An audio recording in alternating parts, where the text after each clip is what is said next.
Good morning, Baba. I'm just testing my audio. If you could let me know whether I'm audible, please. Thank you. Morning, Kashifa. Yes, you're audible, colleague.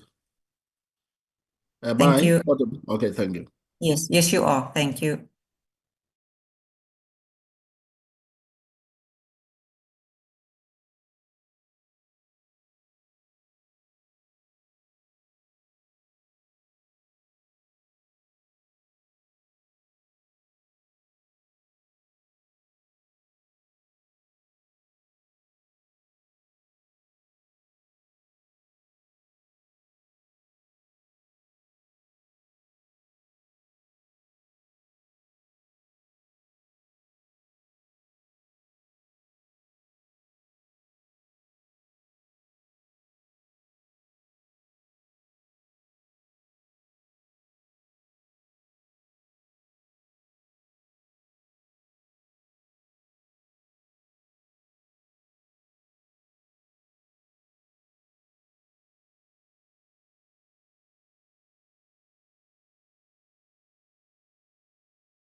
Good morning to all the honorable members on the platform. Good morning to our department, if they are on the platform, our DG and the department. I wish to welcome all our guests, the NYDA led by its executive chairperson and its CEO. Morning to our support staff, all South Africans that are following us on the various media platforms, in particular young South Africans. You are all welcome to this special meeting with the NYDA this morning. It's exactly 10 o'clock. Well, it's 10:01. I think it's time for us to start our meeting, Mvaba. Can you just tell us, please, who's in the meeting, and also tell us if anybody has sent us any apologies, please?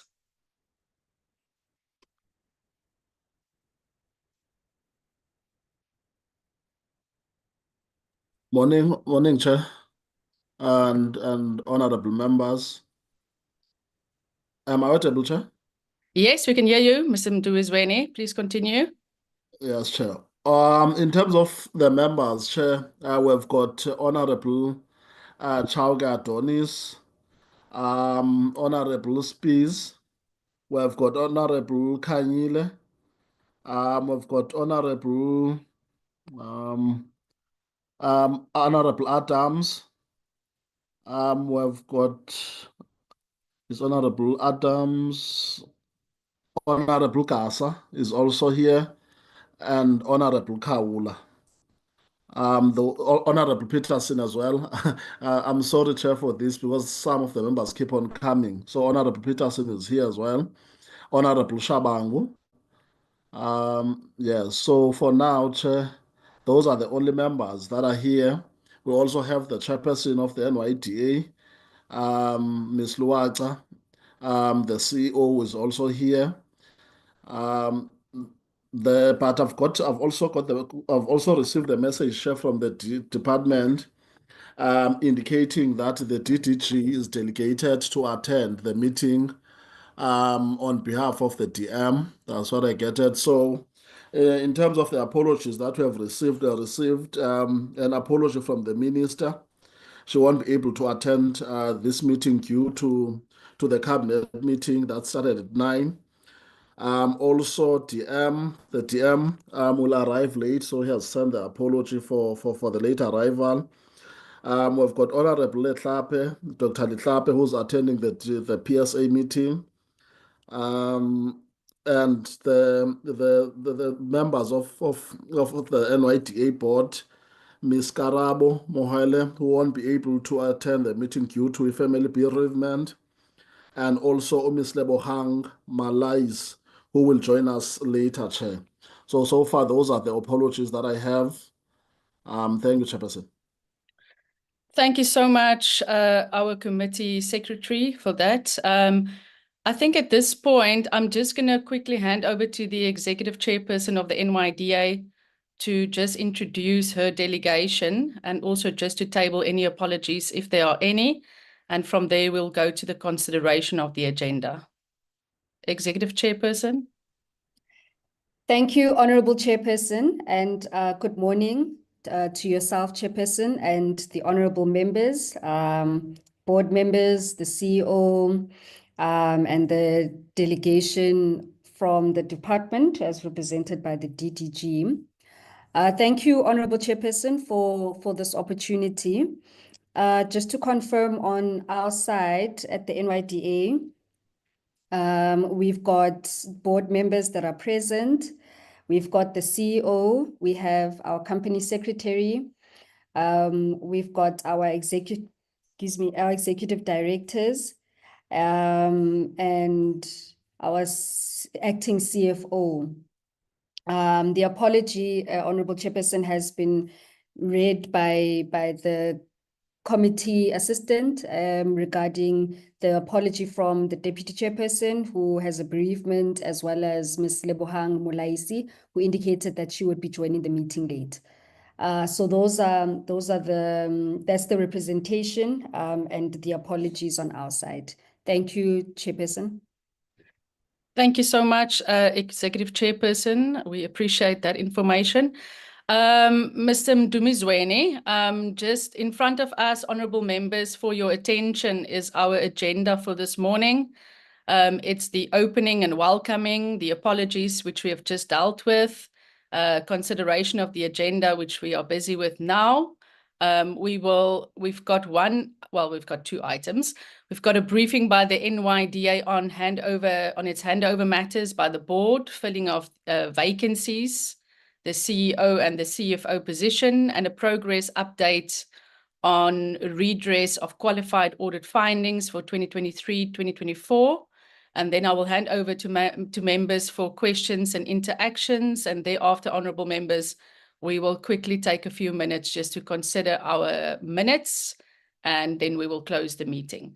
So may I put this agenda before you and ask that one of the members please consider to adopt this agenda, and then I also need a seconder, please. Honorable members? I see the hand of Honorable Adams, followed by the Honorable Shabango. Honorable Adams?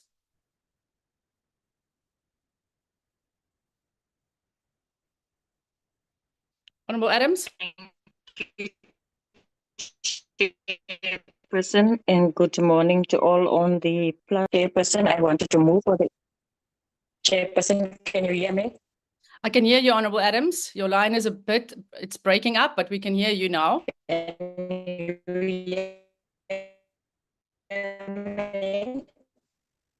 Chairperson, You move for the to adoption. move for the adoption of the agenda as it is. Thank you. Yes. Thank you, Honorable Adams. Honorable Shabango. Thank you, Chairperson, and good morning to everyone. I stand to second the adoption of the agenda. Thank you. Thank you so much, Honorable Shabango. Honorable members, we are meeting this morning. I just want to give a brief introduction to why we are meeting this morning. We are meeting this morning, honorable members, because our portfolio committee has started the very important work of identifying candidates to serve on a new NYDA board. Subsequently, honorable members, while we were busy with this process, or while we embarked on this process, it came to the attention of the portfolio committee that the agency is looking, or has advertised. Recording in progress. Has advertised for the services of both the CFO and the CEO. And while, of course, we were informed during the October meeting that an acting CFO was in place, we were not aware of the fact that the organization is also looking for a CEO. What further transpired is, with the fact that we know that the board's term is coming to an end at the end of November, we had become concerned that there would be a leadership vacuum within the NYDA, with both the CEO, CFO, and the board departing. However, yesterday, our committee received a letter from the minister. It was sent to the speaker, informing the committee that an interim board has been put in place. It seems to me, honorable members, that we would not have known about the vacancies, firstly, or the fact that there were talks about an interim board had we not called this special meeting. We were not brought into confidence, and I want to alert members or remind members of the fact that we met with the department in October. We had a meeting then where we had a briefing by both the department and the NYDA, and we were not brought into confidence about the vacancies nor about the plans for an interim board to be put in place. So be that as it may, honorable members, this morning's meeting then is for us to discuss a couple of things. Firstly, of course, we need to be informed by the department about their intention or the fact that they've placed an interim board in place. I think we need to be brought on board in terms of when this interim board, when the decision was taken to put in place an interim board, when was it communicated to the president? Also, what are the implications in terms of the fact that some board members have not elected to extend their stay because they have not put in their applications to serve on the new NYDA board. So they have now been roped into an interim board, but they have indicated that they do not want to continue to serve on the NYDA board. So what are those implications that we need to get from the department? We need to obviously get an update around the issue of the CEO and the CFO and those vacancies in terms of where we are in terms of filling those vacancies. We also need to get, of course, the term of the current board is coming to an end and we needed a handover report. However, honourable members, we only received the handover report this morning, which of course is 356 pages, which doesn't allow for members to interact with that report. So I'm really, it really impedes oversight for us as a committee, and I don't think it is proper to expect members to interact with the handover report that they only received this morning, and it's 356 pages long. So I think we will have to defer the handover report to a later stage. But be that it is made, that the current board would have to give us, of course, an indication of successes over the past 3 years, lessons learned, recommendations. And of course, we then need to focus as well on the audit findings, what measures have been put in place to address these audit findings. Have an investigation been finalized? Where are we in terms of addressing these audit findings? So honourable members, that really is the scope of what we need to do today together as a committee, the issues that we will be focusing on. And I am now going to hand over to the NYDA to give us a report and a briefing. I would like for the NYDA to please keep the presentation no longer than 30 minutes, because we are not going to deal with the handover report this morning, considering that it came to us late. So we will deal with all the other issues as flagged.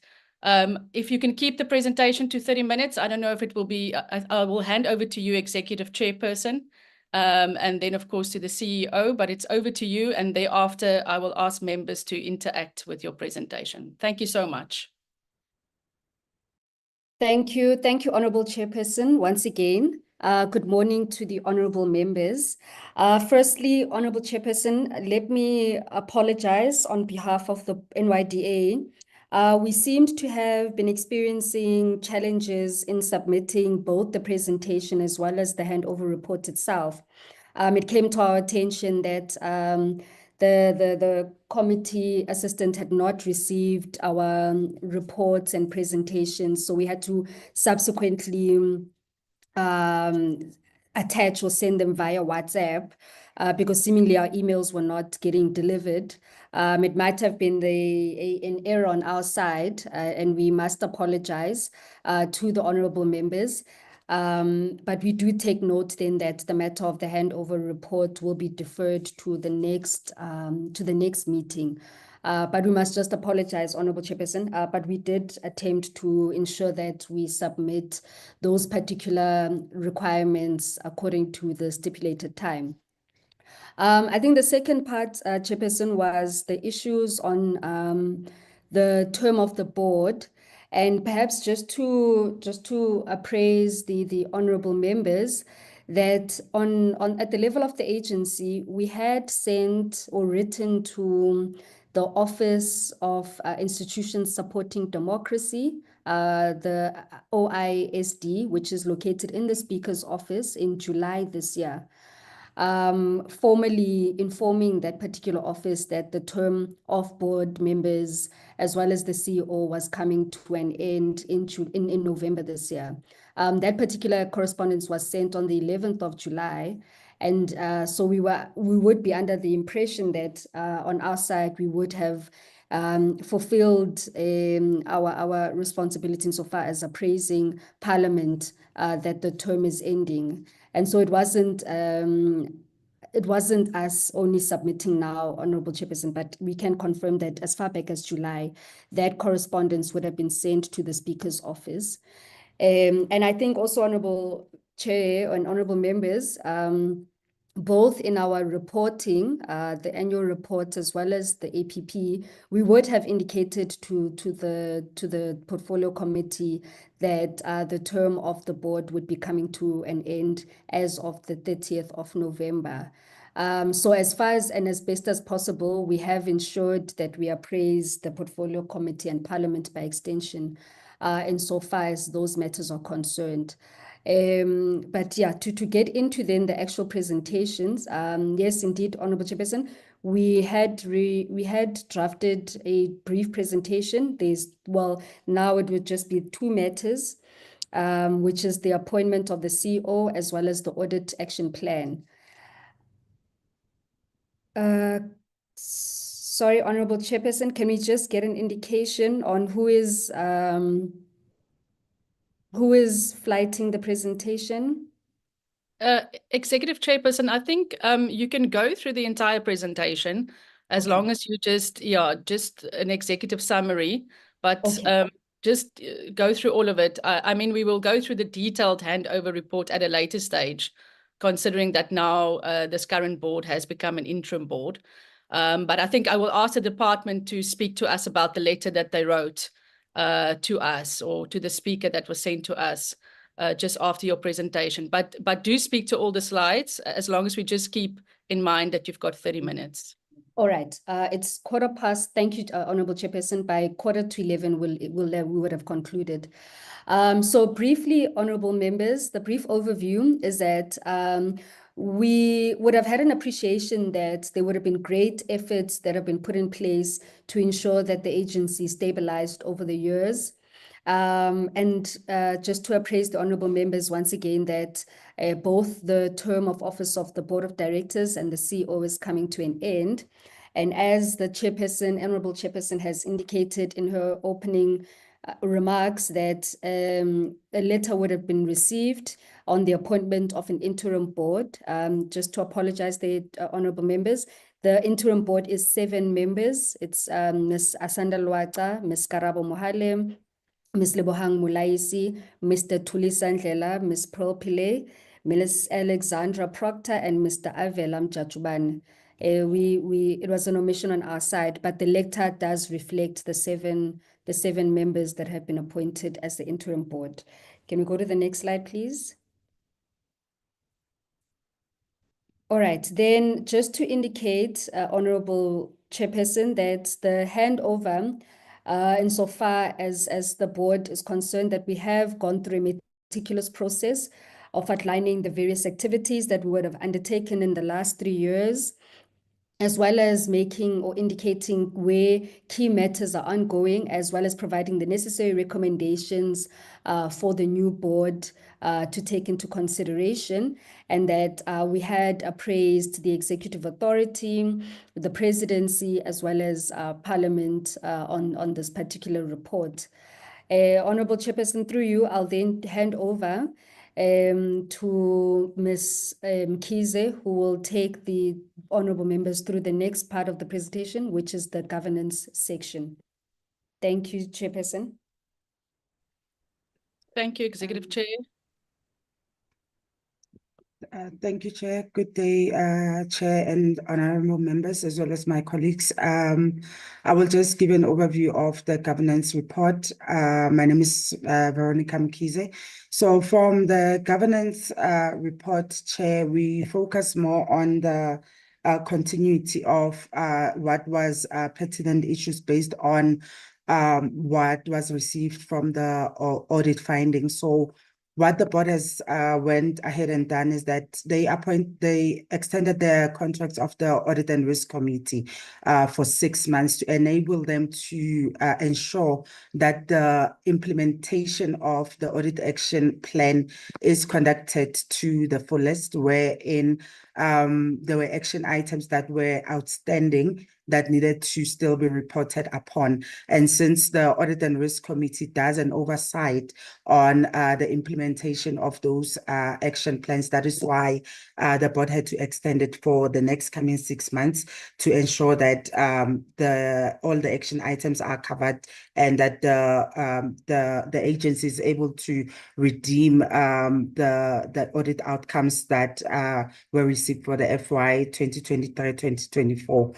And in ensuring that there is good governance and there is compliance, they have also ensured that all the board and the board committees adopt the charters, as well as the audit internal charter and the strategic risk register and the combined assurance framework, to ensure that there is continuous work in the absence of the current board, and that these particular committees are able to have a guide, or are able to have their mandate still continuing post the availability of the board. And they have also ensured, Chair, that the board finalizes. So when we said the board, Chair, we were actually including we were stating the interim board will finalize the annual performance plan, because that was what was outstanding from the work of the current board, to say the annual performance plan will be finalized in January 2025, as well as the reporting of the third term normal reports to the portfolio committee will be conducted by the interim board that has been appointed. So in terms of the work that needs to be done by the board, like pertinent issues on the work that needs to be done by the board, will be continued by the interim board. Chair, I will end there. Thank you. Thank you, Kosek. Just to then briefly take the honorable members through the EDO's programs, and we won't spend much on these, honorable members. We will not spend much on these, as we would have reported in our annual report, but just to take the honorable members through that, in the office of the executive chairperson, we undertook 100 days in office, and the below programs just outline the various interventions that we would have done during the first 100 days in office. And then the next slide just anchors the work that has been done in the office of the chairperson, which was anchored around the 4 pillars: empowering the girl child, improving the agency's access, ensuring that the agency advances inclusivity and international work. All of these, honorable members, had already been reported in the annual report, so I won't go into those details.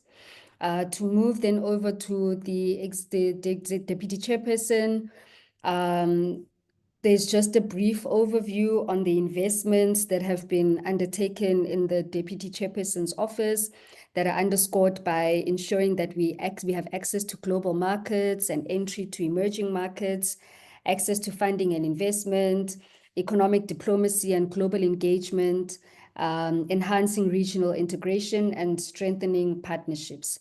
The Office of the Deputy Chairperson would have also undertook to establish partnerships for certain youth funds through your Gauteng Youth Enterprise Fund, as well as the Mpumalanga and Limpopo Youth Fund through the Office of the Premier, or the Premiers rather. And just a brief overview on the special projects in the Office of the Deputy Chairperson. Equally, they have been anchored around these particular programs: Arieng Singapore, Arieng Brazil, the BRICS Youth, and the various state-led sessions that have been undertaken. I'll then hand over to management to then take the honorable members through the next part of the presentation, which starts with the internal audit and risk management. Thank you. Thanks, Chair. Mr. Inkabine will take us through internal audit and risk.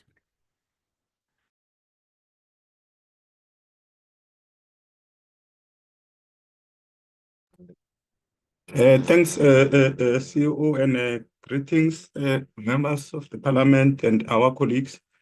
I hope I'm audible. In terms of internal audit and risk, we have listed the key items when it comes to the work that we are doing on these 2 areas, of which the first one we do a performance management, of which is performance information. In this area, over the current year and even the past previous years, the agency was able to deliver on its key performance indicators, like the current financial period, the previous financial period. They did manage to achieve all the targets, and those targets were also verified by the Auditor General. Then when it comes to compliance, over the past 3 years, there were no issues. Over the past 3 years of the board, there were no issues related to non-compliance, although there was a qualification in this current financial period for the agents, and those qualification was not related to non-compliance with acts and regulation. It was related to account balances, of which those are not related to any act or transgression of the law. Then in respect of irregular, fruitless and wasteful expenditure, no irregular, fruitless, wasteful expenditure experience during the financial period of 2023-2024. And the only fruitless or irregular expenditure that was incurred last year, though that fruit of which is 96,000, those were in related to grant suppliers of which they didn't deliver, and some of them they did refund the agency, and we will engage the treasury so that we get a condonment on those two transactions.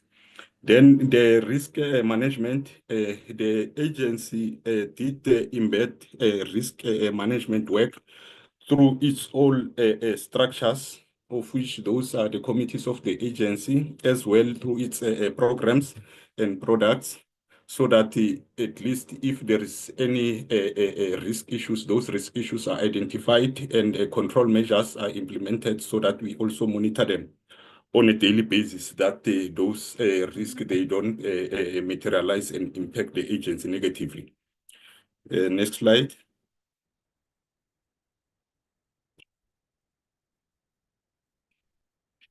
Then for risk maturity assessment on an annual basis for the past 3 years, at the end of the financial period, we engage a National Treasury so that they will also assess whether the risk maturity level of the agency is on which stage or level, of which there is level 1 to level 5, of which level 5, it indicates that the agency do consider risk matters to all of its transactions that is concluding.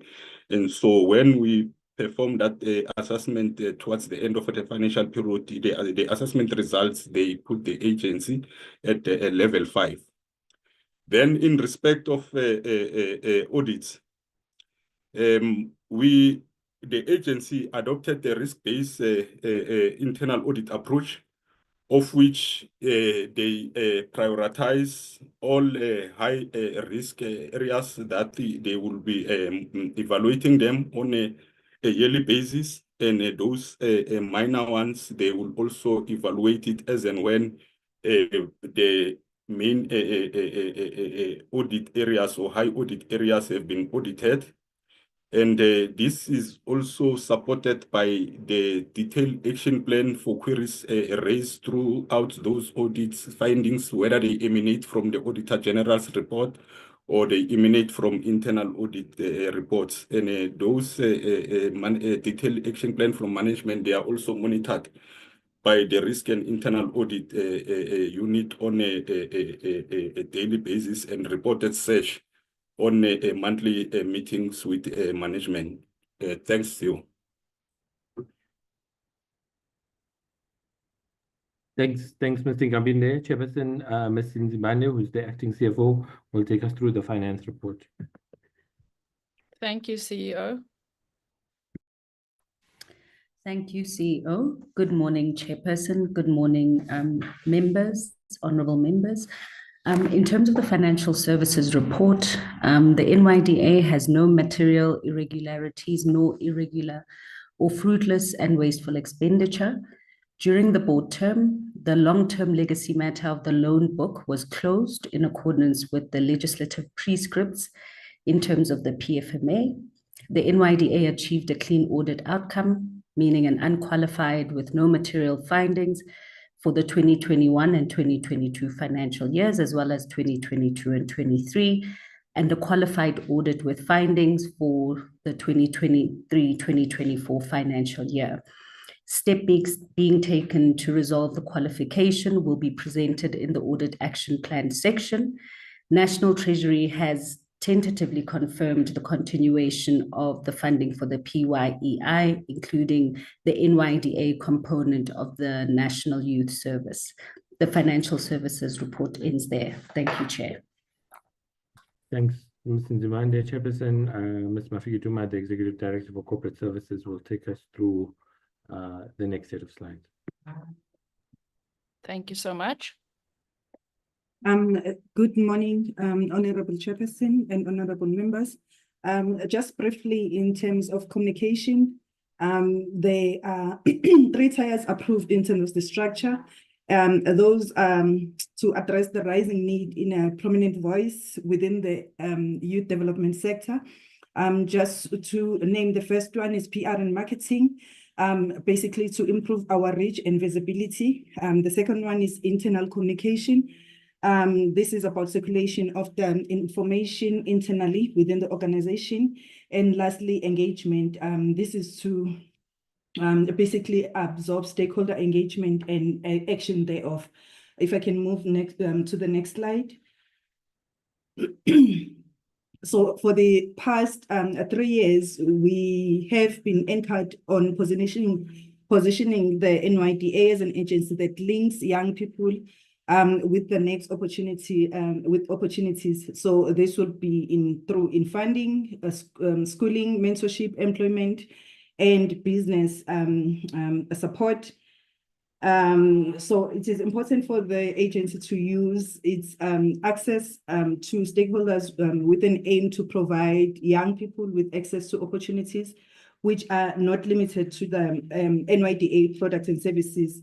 So just to look at what we have been focusing on, mostly in communications, even post the current board term, we make sure that we still anchor on beneficiary stories, program profiling, community footprint, then customer services. The focus has been on digital transformation, on customer engagement initiatives, the culture change program that we have within the organization, our strategic partnership, training and development, the ongoing initiatives that we, sorry, if I can move to the next slide, just to look at the, ongoing initiatives. So this is the expansion of the Genesis platform to all our frontline staff, the social media campaigns to promote self-service features and the AI tools that we have within the organization.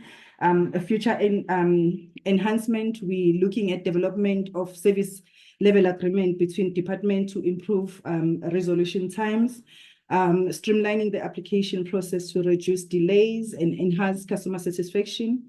Then under outreach and education, we continue to focus on customer services days to engage young people in especially in undeserved areas, digital literacy and campaigns to familiarize youth with self-services systems that we have.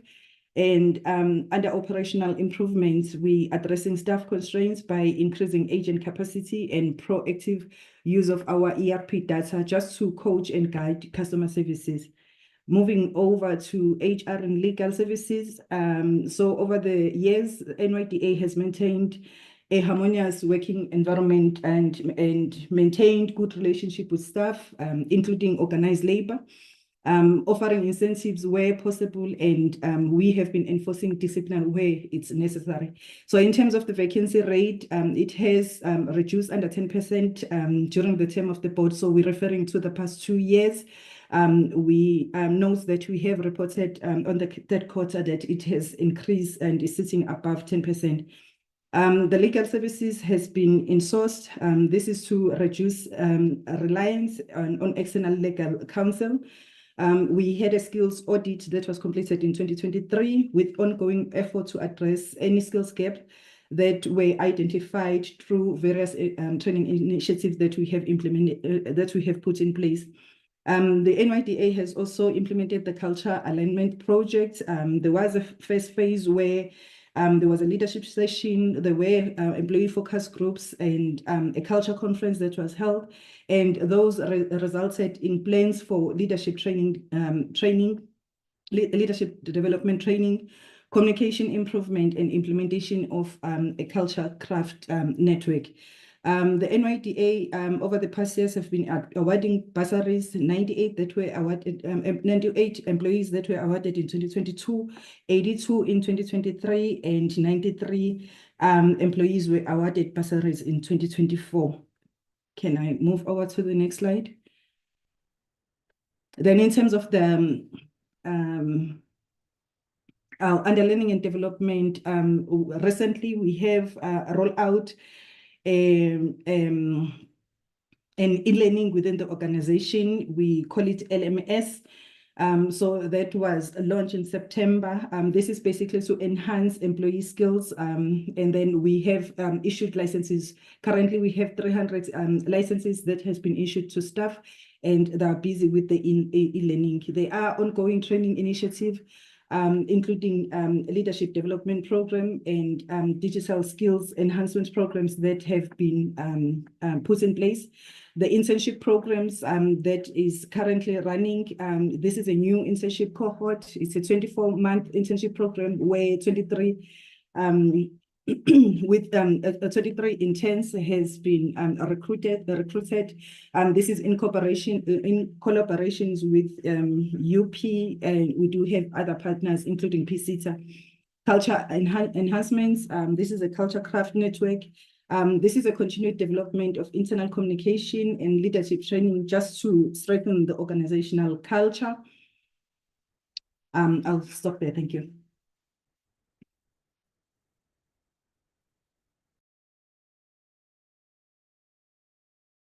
Thanks, Ms. Duma. Chairperson, Ms. Masiteng, the Chief Information Officer, will take us through the ICT report.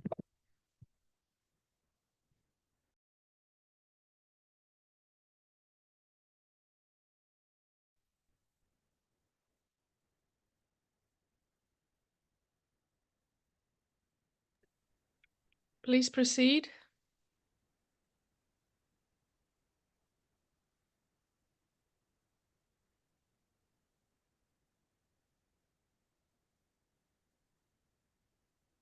Chair, Ms. Masiteng might just be having some issues, so I'll just present on her behalf. Okay. In terms of ICT, in terms of governance and security, we've established ICT governance frameworks, ensuring compliance with our ICT risk management plan, our disaster recovery plan, and our ICT backup policy. We have an improved security posture with updated ICT policies to safeguard our stakeholders' information. We've now transitioned into an open source ERP system, which supports both our back office as well as frontline service delivery. And we've also decommissioned our outdated legacy systems for cost savings and streamlined operations and cost efficiency. We've expanded our network infrastructure to our NYDA centers with upgrades for optimized connectivity. All the NYDA centers are free Wi-Fi centers for young people to utilize as well. We've launched a WhatsApp and a chatbot services for self-serving options. And we've developed an integration between the National Pathway Management Network, SAYouth.mobi, as well as the NYDA ERP system. In terms of some of the projects that we're busy on, we are integrating shared application platform interfaces between SAYouth.mobi and our ERP system. We've done load balancing to ensure that the system can run uninterrupted, even when there's high degrees of traffic. And because National Youth Service is a very strong growing program within the NYDA, we are designing some additional reporting modules, which will allow better verifications of agents' outputs. In terms of future focus, we are doing a Microsoft integration, a full integration to automate our payments and enhance our ERP functionality. We're decommissioning our Sage VIP system, and we're doing data security enhancements. In terms of other strategic priorities, we are doing ongoing training for internal teams, particularly as we have started incorporating artificial intelligence into some of our programs and our systems. We're also advocating for solutions to maintain operational competitiveness. I'll hand over to Ms. Masinamela to take us through the corporate investments and international relations.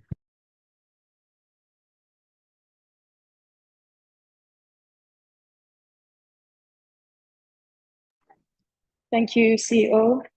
Good morning, colleagues. So from a corporate investment perspective, over the last 3 years, we've raised 4 billion rand. We have established 16 partnerships out of the 21 seaters. 7 partnerships were established with the technology companies. 14 with the JSE. From a disability strategy development, we have 6 partnerships that we would have established, mostly in the national organizations working with disability sector. We've got also strong relationships that we've developed throughout the youth development and social development ecosystem. And it's been important for the NYDA to establish a greater depth of partnerships within the private sector, specifically within the broad-based Black economic empowerment programs, as well as the ESDs. We can move on to the next slide, please. For international relations. Next slide, please. From international relations, we've been able to expand our network globally and broaden international partnerships and increase visibility of the South African youth agenda and coordinating youth affairs. That was very important for us. We've managed to group our stakeholders to have a more targeted bilateral approach. We've secured some workshops that we're excited about with the AU, the PA, the Pan-African Youth Union, as well as the UN Assistant Secretary General of Youth based in New York. We can move to the next slide. With regards to any pipeline programs or interventions, we're looking at signing an agreement with the University of Economics in Plekhanov in Russia. We're also intensifying the work within the BRICS Youth Council that we would have formed in our chairship last year to have more program-focused outcomes between countries to countries, and wanting to propose that we potentially have the BRICS Youth Council headquarters based in South Africa. Please, can we move to the next slide? So on the SDG funding quickly, what we have done is just closing the gaps within the South Africa's SDGs and aligning them with the NDP and the IYDS. We realize that this is going to give us great potential that we may have otherwise not seen because there is funding that we can access that is based on the deliverables of the SDGs. We can move to the last slide. There we go. Thank you. Thanks, Ms. Masinamela. Chairperson, Mr. Bango will take us through the strategy and plan. Thanks, CEO and Chairperson and the honorable members. I'm just going to quickly take you through what we did as the corporate strategy and planning for the past 3 years. So, Chair, as you are aware that when you develop a strategic plan and annual performance plan, at the end of the day, the organization is supposed to go back and conduct some evaluations or some research as to how far we have been in terms of the implementation of the strategic objectives of the organization. So from an M&E perspective, we had also to put measures in place to monitor all those strategic objectives or outcomes that have been specified in our strategic plan and the APP.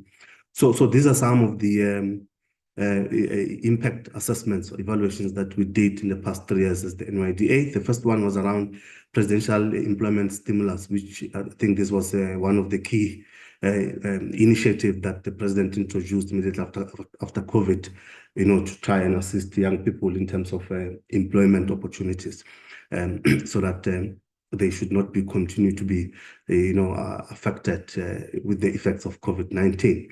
We also did an evaluation in partnership with COGTA, which is the CWP evaluation report. We also did a rapid evaluation of the Young Patriots programs, which is located within the National Youth Service Program.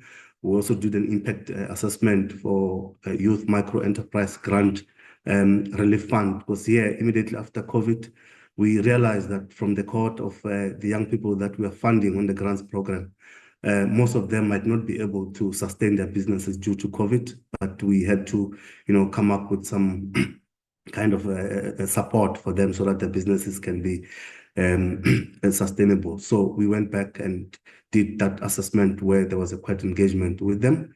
We also did the impact on load shedding on youth entrepreneurship, because at the time, I think that was in 2022, a lot of young people have been affected by this load shedding. But we wanted to just try and find out how best can the NYDA assist so that the business do not fail. We also did an impact on COVID-19 towards those SMMEs that the NYDA has also supported, so that we can identify what challenges that might be affecting them because of COVID-19. We also produced an integrated youth development strategy assessment reports in the past 3 years, which of course it came from the National Youth Service, the National Youth Policy and the integrated youth development strategy, where quite a number of organs of state, including the private sector and civil society, they had to participate to ensure that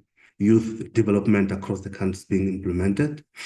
We also did what we call a youth research study in the country, but this was mainly for desktop purposes that we did, where we look at number of research reports that might have been produced out there, even by other stakeholders and partners that we work with. We also, on an annual basis, we conduct a grant evaluation program, which is this is one of our flagship program within the NYDA, so that we can validate where are those young people that were funded, whether are they doing well, and what might be the challenges that they're experiencing, and so forth. We also produce the status of the youth report. Chair, as you know, this is one of the deliverables that is mandated to the NYDA and legislated in terms of the NYDA Act, that the NYDA should produce a status of youth report once every 2 years, so that we can share, with the general public, and also we need to submit it to Parliament so that we can share, those challenges and even successes that young people might been enduring on the ground. We also conducted 11 assessment reports on the revitalized National Youth Service Program. We also published the youth status outlook reports and opinion pieces on youth-related subjects, because from time to time, we need to keep the young people abreast in terms of what's happening and what opportunities that are available for them that they can also take advantage of. Next slide. Walter, please let's keep the slides to a summary here. The committee asked us to be short. Okay. Next slide. So here, I think I won't really go to detail, Chair. Here it's about the NYDA amendment bill, which I think it was presented even in the previous meetings with you, Chair, but it's in a process now for us to implement these effects of the amendment bill. Next slide, CEO. We also established quite a number of partnerships and stakeholders, especially with the public and the private sector in terms of the work that we do, the NYDA. We also encourage government to establish programs that are more youth friendly in terms of job creation, economic security, and empowerment for disadvantaged youth. There's also quite a number of partnerships that the NYDA with other government departments that has been put in place. Like, for example, there's a youth fund that has been established in KZN, in the Northern Cape, and also with the Gauteng Enterprise Propeller. But this is all to make sure that we come together as government entities to provide support to these young people in terms of the support that they might need. Next slide, CEO.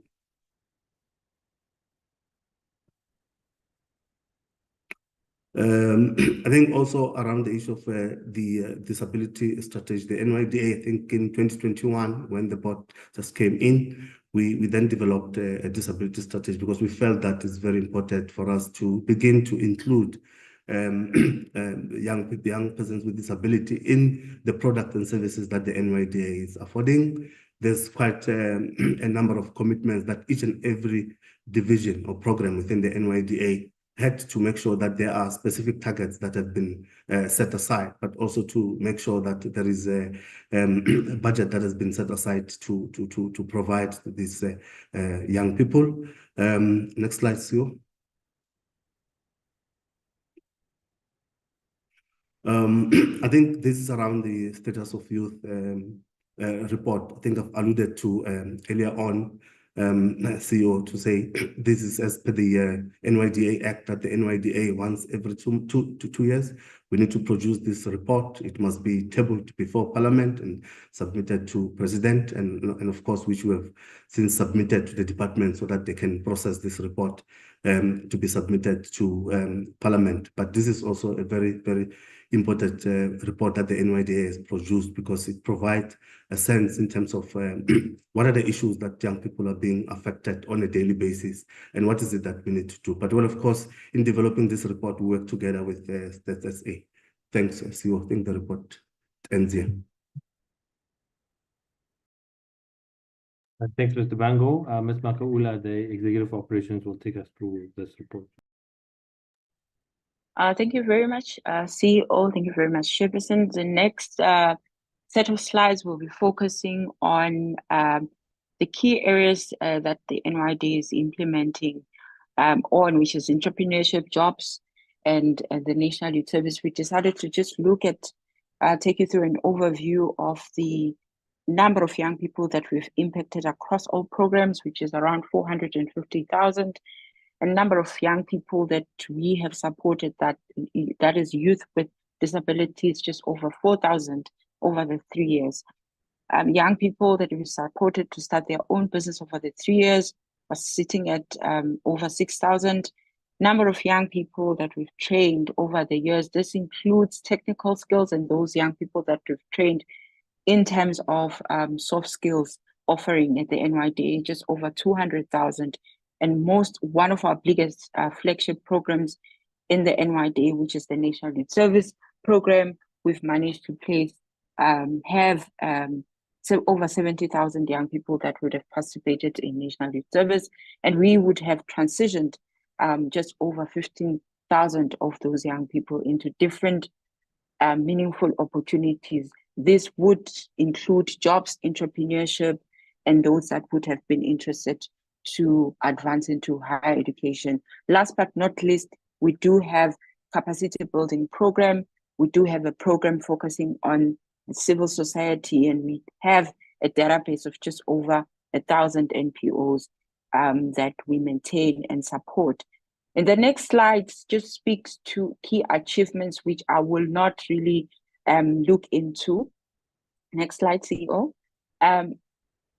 Categorized into access to NYDA services, entrepreneurship, the number of young people that we have supported in terms of the jobs program, and how we've scaled really the National Youth Service program. If you look at the number of young people that would have applied over the years to participate just at the NYS program, you're looking just over 723,000 young people that would have just had interest. Now, looking at the beneficiary stories and the young people that would have impacted, key highlight stories, 50 young people that we would have supported through training with disabilities. Some of these young people have started their own business. Some of these young people are already working. A good story to tell, a young person from Tohoyando who started their own business in the poultry business that we've supported through the grant program. A good story to tell, young people that supported a community in Hammanskraal, working with Kweto Foundation, supported a community with just over 50 boreholes. Another story that is good to tell is one of a young lady that we supported through our jobs program to get an opportunity. Lastly, looking at the future of the programs, which is the next slide. Thank you, CEO, and the partners that we would have worked with, just to highlight a few and not speak to all the future plans that we have, is to really advance in terms of technology and integrate our training programs into e-learning. Our programs are ILO accredited. So the next steps now is to make sure that we move into e-learning to accommodate young people that cannot come physically to attend our trainings, to launch our grant open window program. This is one critical project for us as we want to streamline our processes in terms of the flow of applications driven by the demand towards the program. Of course, we would want to scale the National Youth Service Program by ensuring that we include participation across all government and the private sector. Lastly, but not least, ensure that our jobs program is scaled to include the private sector, focusing on the demand-led strategy that the NYDA is driving. Those are the partners that we've worked with, but it's not limited to those. Some of these young partners have supported us in the technical skills program. Some of them have supported us in the grant program, as well as the National Youth Service. Thank you very much. Chair will hand back to the Executive Chairperson for the CFO and CEO opinion. Yeah, thank you, CEO. I'll briefly go through the next couple of slides, honorable members. Firstly, it's on the process of the appointment of the CFO, and as stated earlier, Ms. Nelisiwe Nzimande is the Senior Manager at the NYDA and currently serving as the Acting CFO. We have begun the process of getting a CFO. The vacancy was advertised at the end of September. We've conducted interviews, psychometric assessments, and qualification and verification checks have been concluded. So where we are now, we are looking to appoint the CFO by the end of November, with the intention that the CFO would then start from January 2025. Next slide, please. Then on the process of the CEO, just to appraise honorable members that according to the NYDA Act, Section 12 to be specific, it empowers the Board of Directors to appoint a suitably qualified person for the position of the CEO. So currently, these are the steps or the timelines that we had followed. The advertising of the position. The position was advertised in Sunday Times newspaper on the 29th of September, as well as our internal ERP, which is our online platform where all vacancies of the agency are advertised. The ad ran for 3 weeks and it closed on the 21st of October, 2024. Then the next process was a pre-screening process that took place between the 22nd till the 25th of October. And this pre-screening is in alignment with the policies of the agency. After that, we would have shortlisted candidates, and this process took place on the 1st of November, the shortlisting process that is. And in terms of the interviews, the process unfolded in 2 phases. We had interviews running on the 9th and the 13th of November. So the first phase of the interviews was aimed to conduct an initial assessment of the candidate's background, their compliance, and the overall fit for the organization. After that, we would have then shortlisted further to 3 candidates, and those 3 candidates then qualified to the second phase, which we had requested they submit 2 presentations, one being on their views on the continuation of the PYEI, as well as asking candidates to submit a turnaround strategy for the agency to achieve a qualified audit opinion, audit opinion. Then the next process after that would have been the psychometric tests, and we can confirm then to the honorable members that Those psychometric assessments have been concluded, and this is also in line with the policies that all executive management are required to undergo a psychometric assessment. This will be for the recommended candidates after the interviews would have been concluded, as already stated. Then the panel that was interviewing will meet to deliberate on the findings of the psychometric tests. And yes, we had stated that this would take place on the 20th. However, we had to just change that date because we only received feedback from those psychometrics yesterday. But after that, then there'll be a special HRR committee meeting that will be convened. The recommendation of the successful candidate will then be required to be recommended by the HRR and ultimately brought before the special board meeting. Then on the special board, we are planning to, or we have scheduled the special board meeting for next week, wherein the board will endorse the successful candidate. Thereafter, we are required to submit our recommendation to the minister. This would follow the special board meeting. The report of the aforementioned meeting will need to be sent to the minister for inclusion into both the cabinet committees that are scheduled for next week. And ultimately, it will require concurrency in cabinet meeting that is scheduled to sit in December. Then lastly, the intended or the successful candidate will receive an offer of employment, and depending then on the notice period that they will require to serve, but we are looking at filling the vacancy of the CO early next year as well. And what we have done is to ensure that the handover process is done so in a seamless way. And as such, the current CEO has indicated his availability to remain with the agency till the new CEO is appointed, so that we are able to facilitate a thorough handover and a transition process is managed smoothly. I'll then hand back to the CEO, who will then take the honorable members through the audit action plan. Thank you. Thank you very much, Chairperson. So, Chairperson, in the report that the Portfolio Committee would have received from the Auditor General, there were 4 key audit matters that were raised, and our intention is to update members on how we have dealt with that. Number 1 was the late submission of our annual financial statements. Since the conclusion of the audit, our finance and our ICT team meet weekly to discuss the stability of the system and its ability to generate reports within deadlines. We also ran a trial 6-month financial statement to ensure that we can submit without challenges and within deadline. The responsible persons for that is the CEO and the acting CFO. We consider the status on that to be resolved.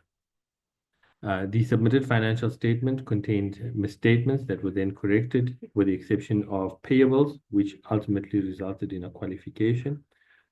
We have gone back and dealt with all of the system-related issues within the supplier creditors module, the reconciliations, as well as the aging, and IT has resolved the system functionalities around that.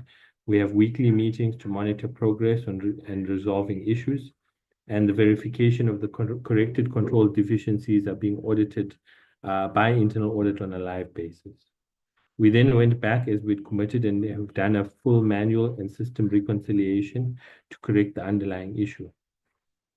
In terms of then, we have also undertaken this process with the guidance of the Auditor General of South Africa. So we've consulted the AG in terms of their report, and we have taken their recommendations, and we've also taken them on board and given them status updates as to what we are doing to resolve the qualification. As part of our last set of consultation, we requested that we be allowed to present the proposed corrections to them before the end of 2024.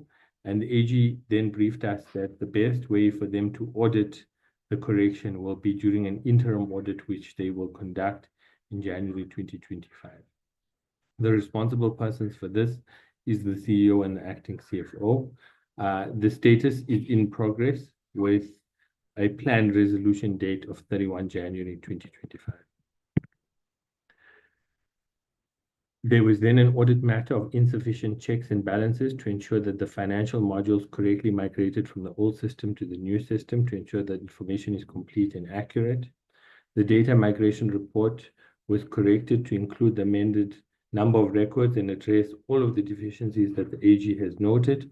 The report has been handed over by the ICT team to the internal audit for them to review whether the insufficient checks and balances have been corrected there.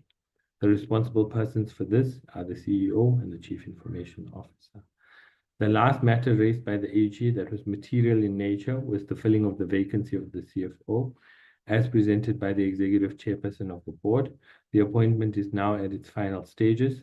The responsible person is the CEO, working in consultation with the Board. The planned resolution date for that is the 30th of November 2024. Chairperson, I'll pause the presentation there for now and hand back to you. Thank you very much to you, CEO, and thank you very much to the Executive Chairperson of the Board. Let me also take this opportunity now to welcome our Deputy Minister. I did see the Deputy Minister joining us earlier. Thank you so much for being in our meeting, Deputy Minister. I would now like to hand over. I also see Dr. Tembe from Parliamentary Legal Services, representing the Office Supporting Institutions of Democracy. Thank you for being here, Dr. Tembe. I'm going to ask now the department led by its DDG to please table the letter formally to this committee, the letter that was sent to the Speaker and signed by our Minister, informing us of the appointment of an interim board. If we can please take that letter now, if it can be tabled, Mr. Mdumizweni, if you can just flight that letter for us and ask the DDG to speak to the letter, please. Dr. Tembe, if after the tabling of the letter to the committee, if there's anything that you would like to add, I will then call upon you to say something. Thank you so much. Over to you, DDG.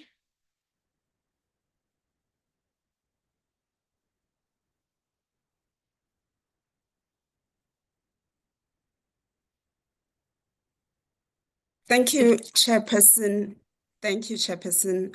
My apologies. I was struggling to see the audio. Good morning. I would like to greet the honorable members, deputy members, members of the NYDA board and colleagues present here.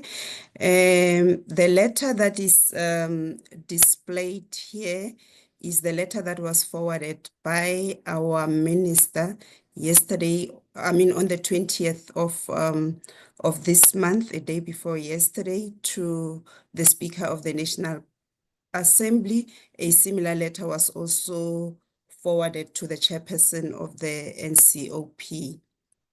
Let me just, take Parliament, as you are aware, that composition and appointment of the NYDA board is done in terms of the NYDA Amendment Act.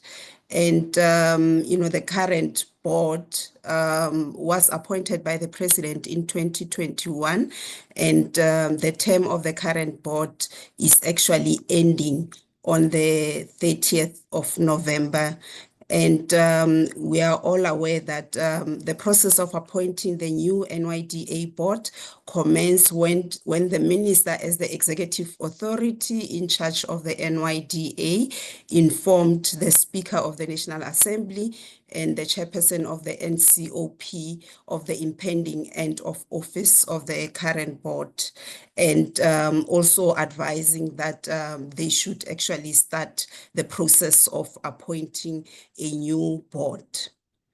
And that process has started. We received the program from the committee program, which highlighted that adoption and consideration of the committee report will only be done on the 29th of November. That is the previous report which we have actually appointed.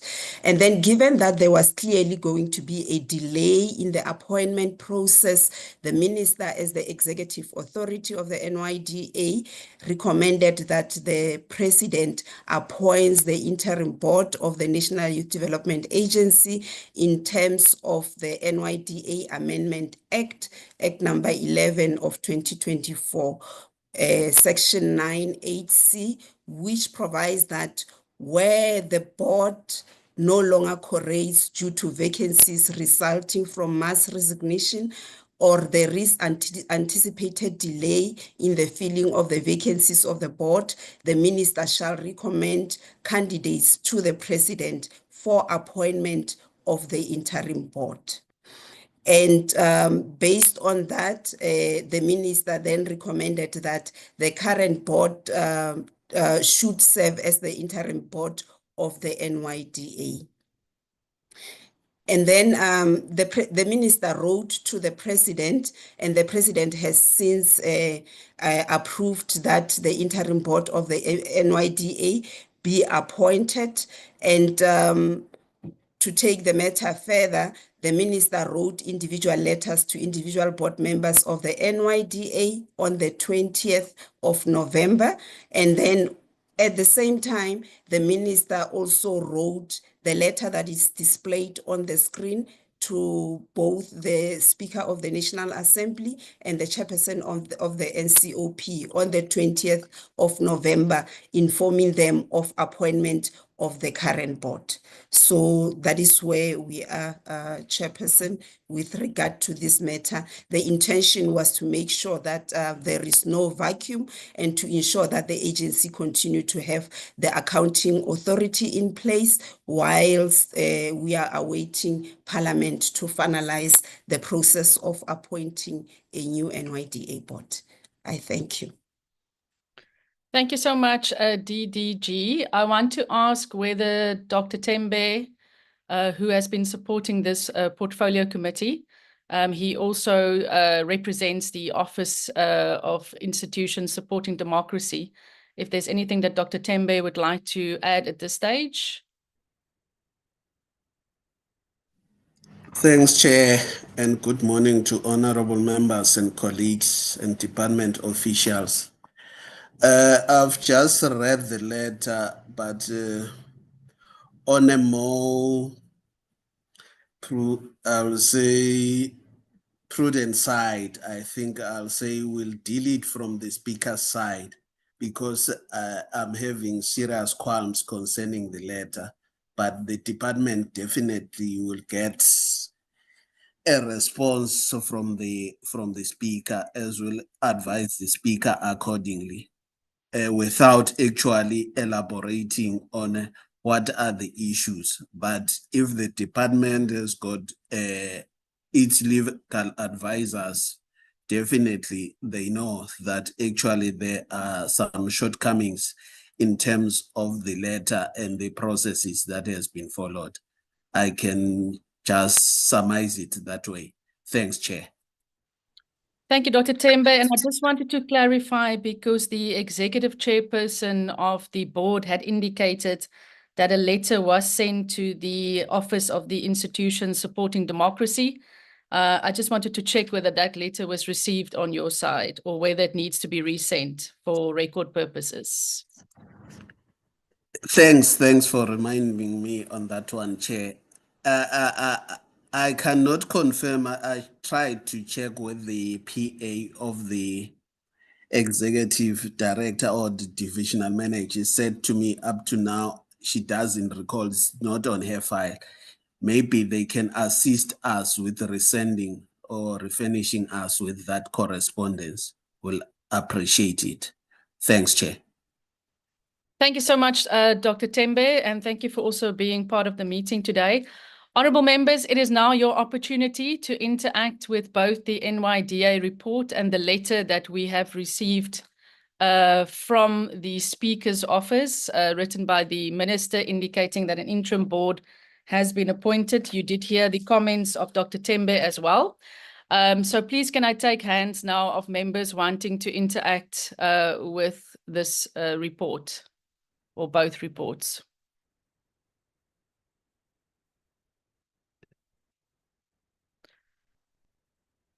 Okay, I see the hands. I see hands. I'm taking more hands.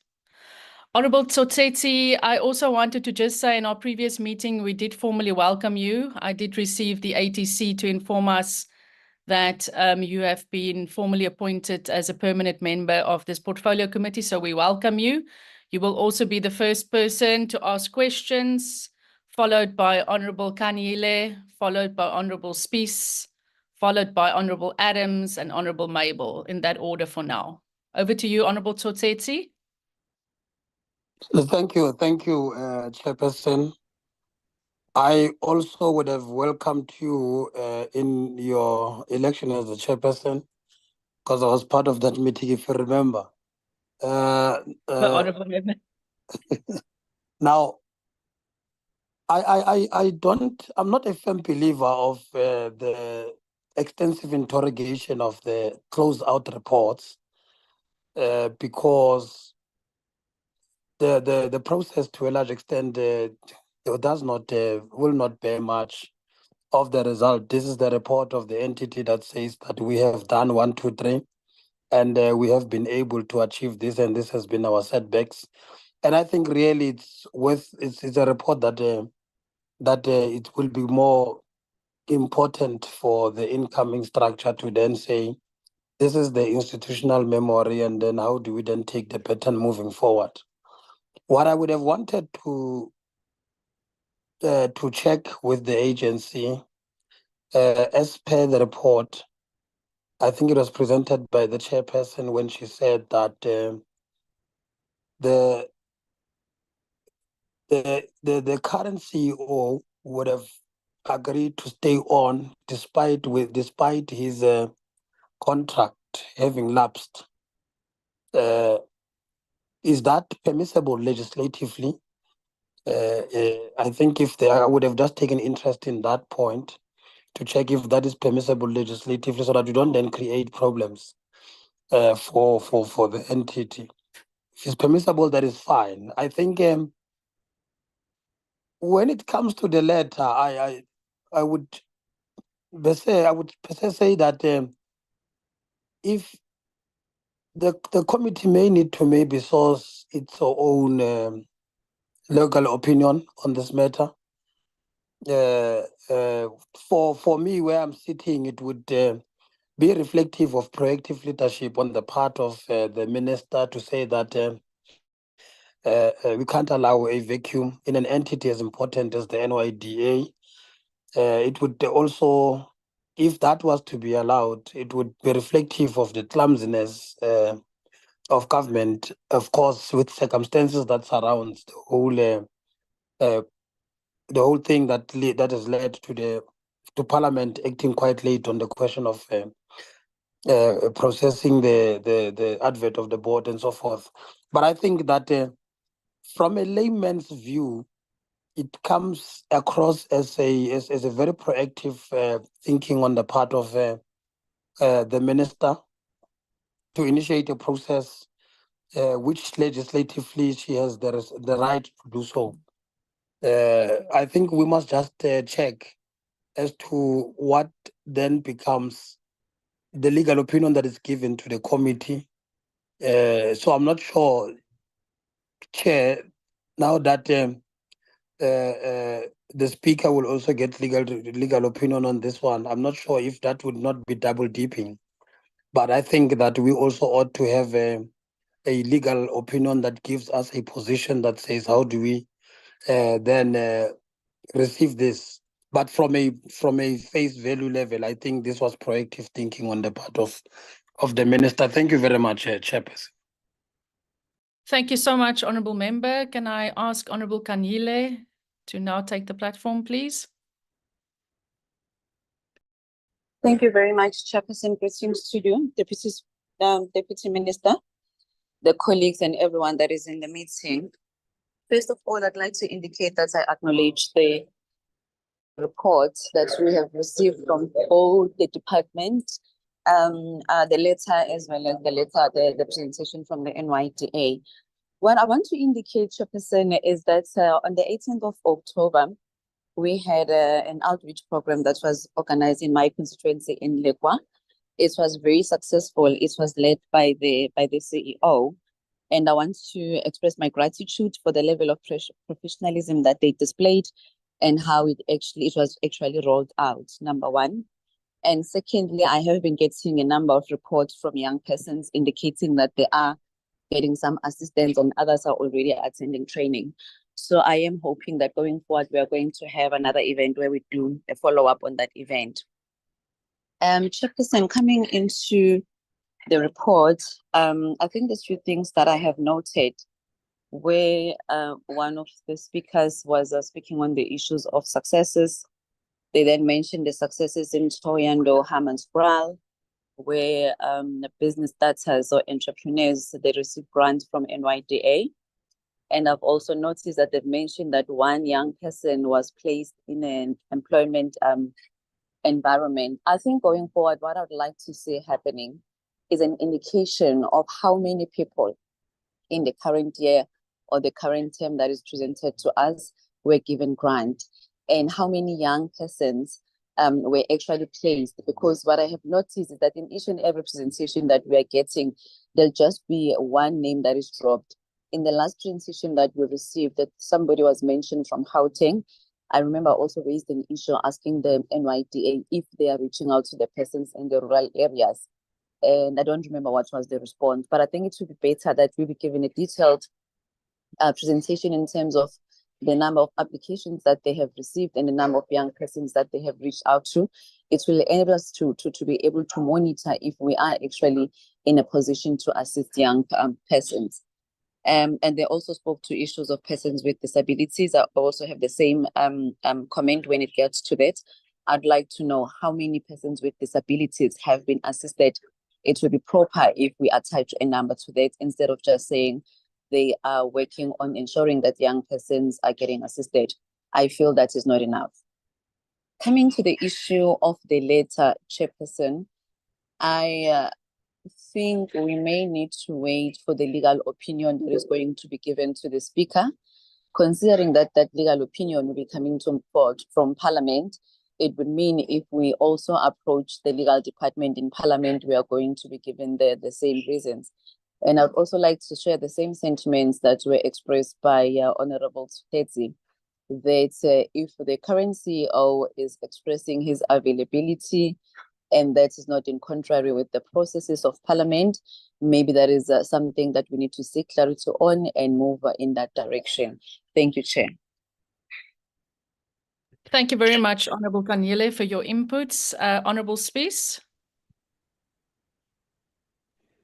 Good morning, Chair. I'm audible. There's quite a lot of noise happening outside here in Acacia Park, so my apologies. It's beyond my control.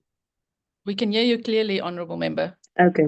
Thank you, Chair. Chair, I think first of all, let me appreciate the presentation, but I do believe, Chair, that in the beginning you have indicated that as we have all received the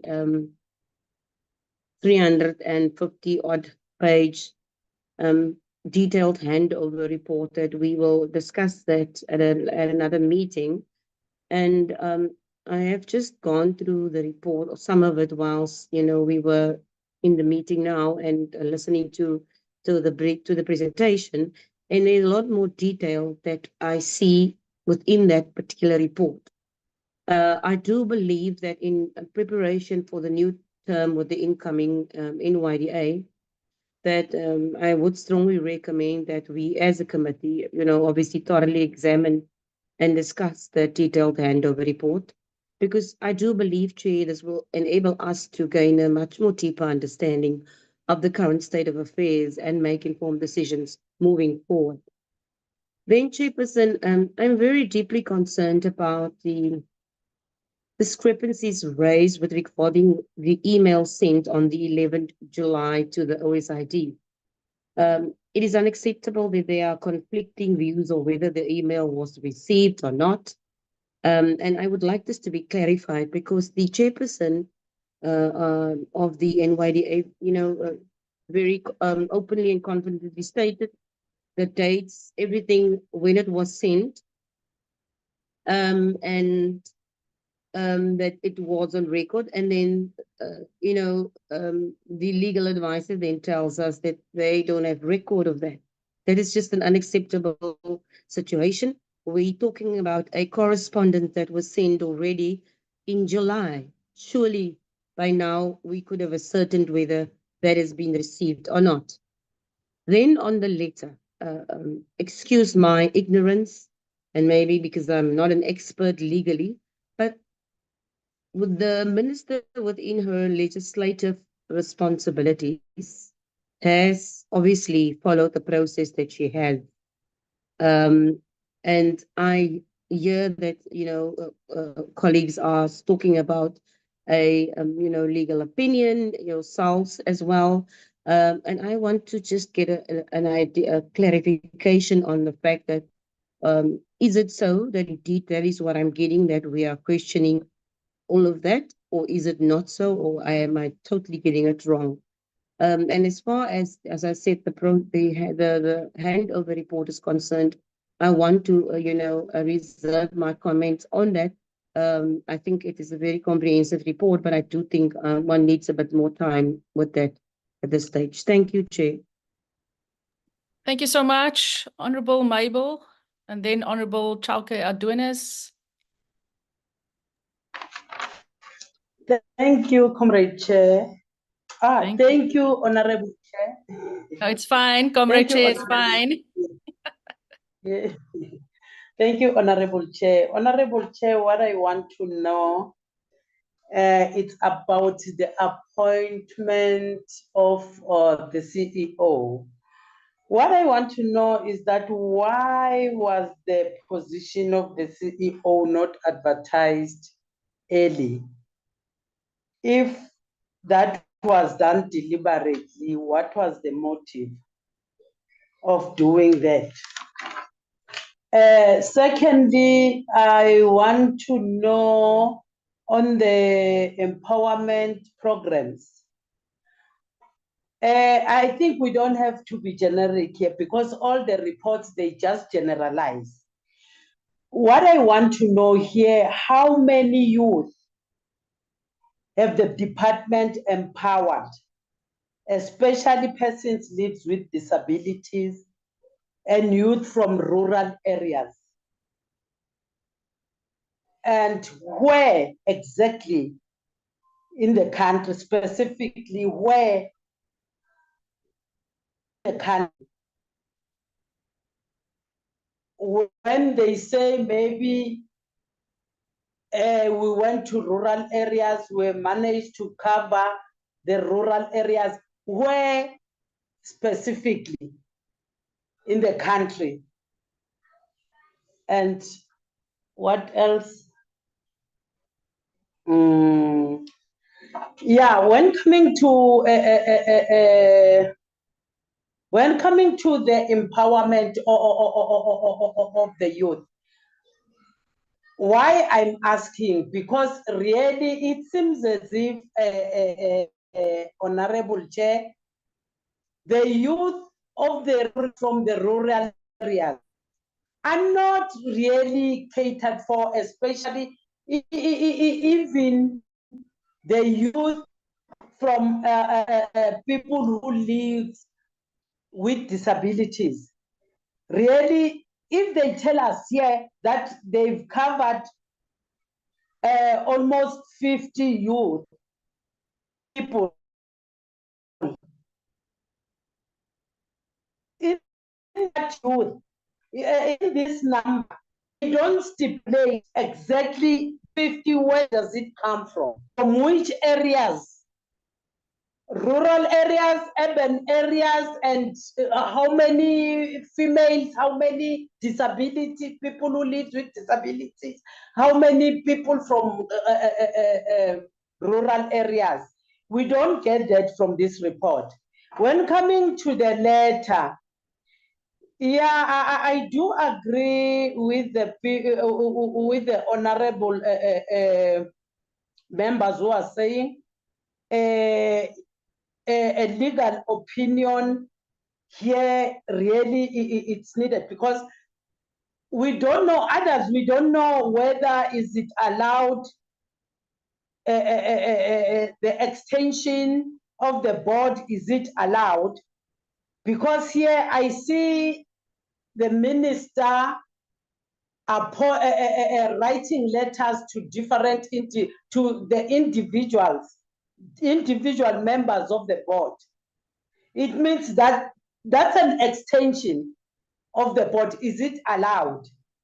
Or things were supposed to be done earlier instead of now rushing things and all that. Thank you, Honorable Chair. That's my submission. Thank you, comrade colleague. I will hand over to Honorable Chauke Adonis, which thereafter it will be Honorable Gaza, followed by Mamkaula and Honorable Shabango. Thank you so much, Chairperson. If you can confirm that I am audible. We can hear you very clearly, Whip. You can continue. Thank you very much, Chairperson. I would like to, first of all, greet honorable members and the representatives from the NYDA, and also members from the Office of the Ministry, and all those who have joined us as well. Chairperson, one would want to perhaps get clarity also. I think this will also come from the legal opinion as well, in terms of the Amendment Act. My understanding is that the Amendment Act was promulgated, and through it being promulgated, that's where it assigned powers to the minister to make a recommendation or to submit a recommendation to the president to appoint an acting board while we are busy with the process of appointing the new board. That would be my understanding, and perhaps legal needs to really take us thoroughly through that. And also in our meeting this week as well, I think legal did take us through the items on the Amendment Act that spoke towards the different options that were available. And perhaps the minister will come and give us an overview as to the processes that have been undertaken since then, and also what has the decision been since the submission that has been made through the Office of the Minister as well. Second to that, Chairperson, it would be, and I think this was already alluded to by Honorable Kanile, it was to say to the NYDA, one thing that we are not getting a sense of, and I think it's in the reporting system, is the impact that they've made or they've had in the lives of young people across the country. And perhaps we need to have a more, how do I say, not centralized and blanket approach, but really have segregated data to really have an understanding of the province where NYD has had its greatest impact, the rural areas, the townships, and the urban areas where they've seen great success. And also perhaps if you can have a list of some of the SMMEs and organizations that the NYDA as an agency has collaborated with and has supported, and what are some of the strategies that had already been put in place in terms of monitoring and evaluating the performance after they have provided services and support to those particular beneficiaries. And I think it's very important for us to really have a tool that seeks to monitor, but also measure the impact, the impact of the NYDA as an agency.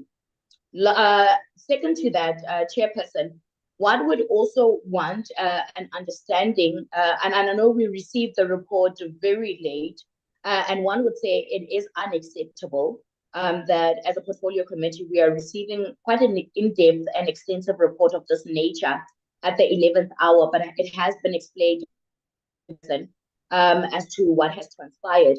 But I think we do need, as a portfolio committee, more time in order for us to thoroughly interrogate, for us to have a more informed or debate or deliberation on the report that has been provided by the NYDA, in order for us to actually give the necessary inputs that will ensure that the NYDA in the 7th administration is able to perform optimally, but also meet its targets. And I think one of the things when we looked at the audit financial report or Auditor General's report, one needs to really understand what are some of the learned practices that the NYDA holistically as an agent has observed, and what are some of the mitigation strategies that they are looking to put in place or have already started putting in place, so that we're also taking into confidence regarding that. Lastly, it would be really understanding in terms of the department's overall responsibility in its oversight over the NYDA agency, in order for us to ensure that the NYDA is meeting its targets, number one. Number two, it's making a sustainable impact. And number three, it is utilizing the resources that have been allocated to the agency adequately and helping or supporting the efforts of the department, because it is a quite a big budget that is allocated to the NYDA, and therefore one would have an expectation that this budget being allocated to the NYDA, it should be able to support the mandate of the department in addressing key challenges, yes, focused on youth, but in focusing on youth, are we ensuring that youth with disabilities are supported? How many youth with disabilities are positively impacted? What are the targets that have been set? Are there KPIs that have been set by NYDA? What are some of the key challenges in meeting those targets?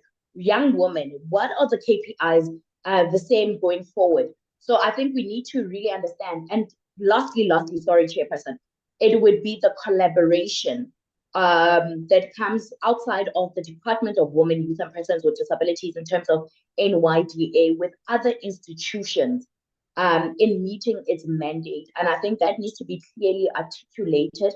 And going forward in the seventh administration, we need to really know what are those collaborations looking like internationally and locally and continentally as well, so that we're able to reinforce the efforts of the NYDA.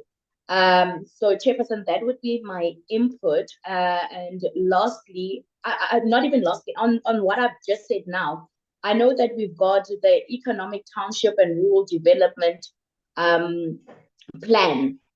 Now, what is the contribution of the NYDA in terms of contributing effectively to its implementation and meeting the targets, but also ensuring that young people are able to benefit from this? And I think it's very important for us to really have an insight on that. Chairperson, that would be my submission. And I do concur with previous speakers that we do need to have segregated data in order for us to really have an assessment of the type of impact that the work of the NYDA is really making across the country, and see where there is a great deficiency, and also have a more centralized reporting system that allows for us to really look at all demographic groups and look at all the provinces in terms of the performance of the NYDA and the type of impact, and also a needs analysis that is individualized in terms of provinces and communities. What is the plan in accordance to that? Thank you so much, Chair. Thank you so much, Whip of our committee, Honorable Shabango.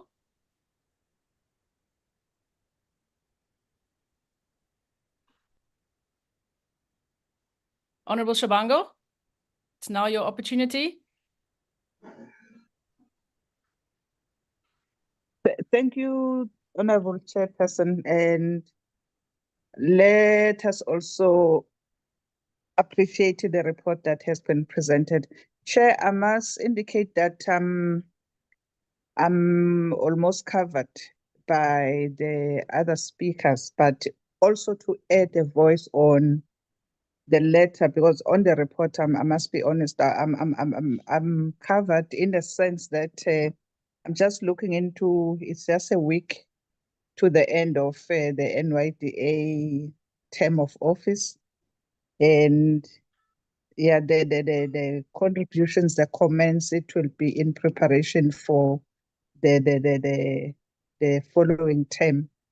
But on the letter that was sent to this committee, the one about the appointment of the interim structure of the NYDA, one would not doubt that the executive member would consult all her skills and knowledge and legal opinion before this is done. So when Dr.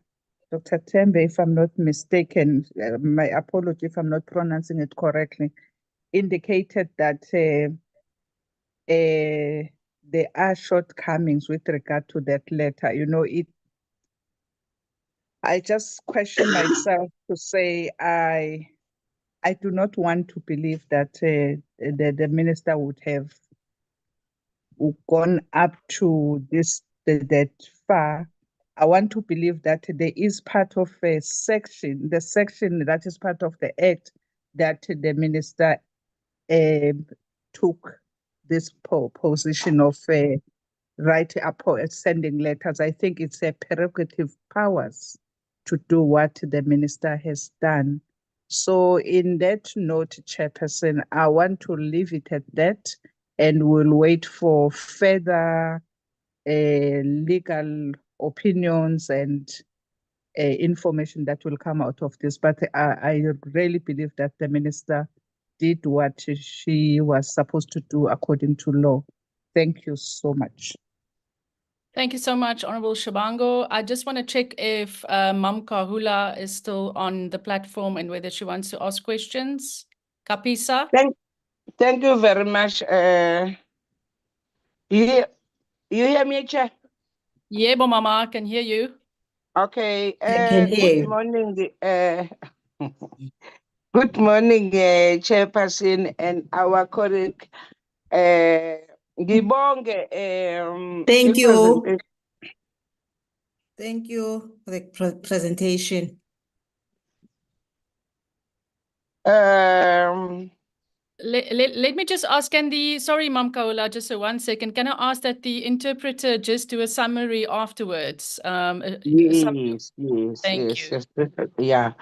No, yazi la angazi mina mangabe mhlambe abantu baka government ama official mangabe etrainwa kukhona nilana nami nizongixolela kancane ngomsindo ingane ibhalile next door wami ingane ngazenzani bangumsindo uyabona nje inhle impela ipresentation yabo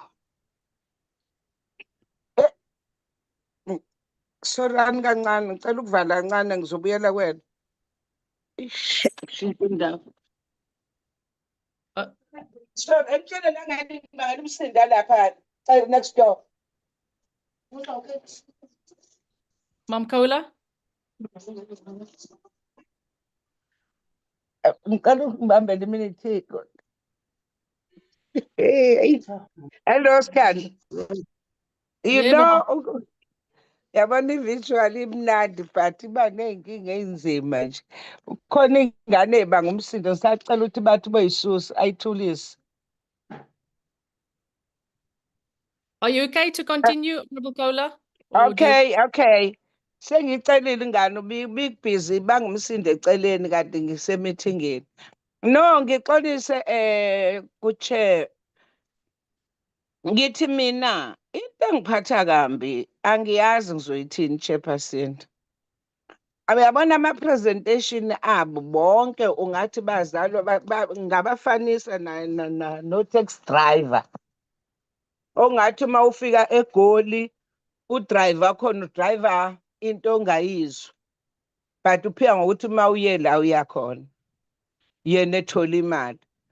Uyabona kuyimanje ade sasisho ukuthi sifuna ukuthi uma ipresenta lana umuntu lana i-end isekugcineni kwa-NYDA lekhona lefuna icacise ukuthi yenzeni ngasikhathi sini kuphi i-date yonke indawo uyabo hayi indaba yokuthi endaweni ethile senza ukuthi uyabona nje yabo lonto kuthina ayisound kahle njengabantu abakuyi-ground yabo lana Chairperson ngakhala lana bayazi ngikhala ngentombazana ingane encane abazimeleyo ngokuthi imisebenzi ayikho.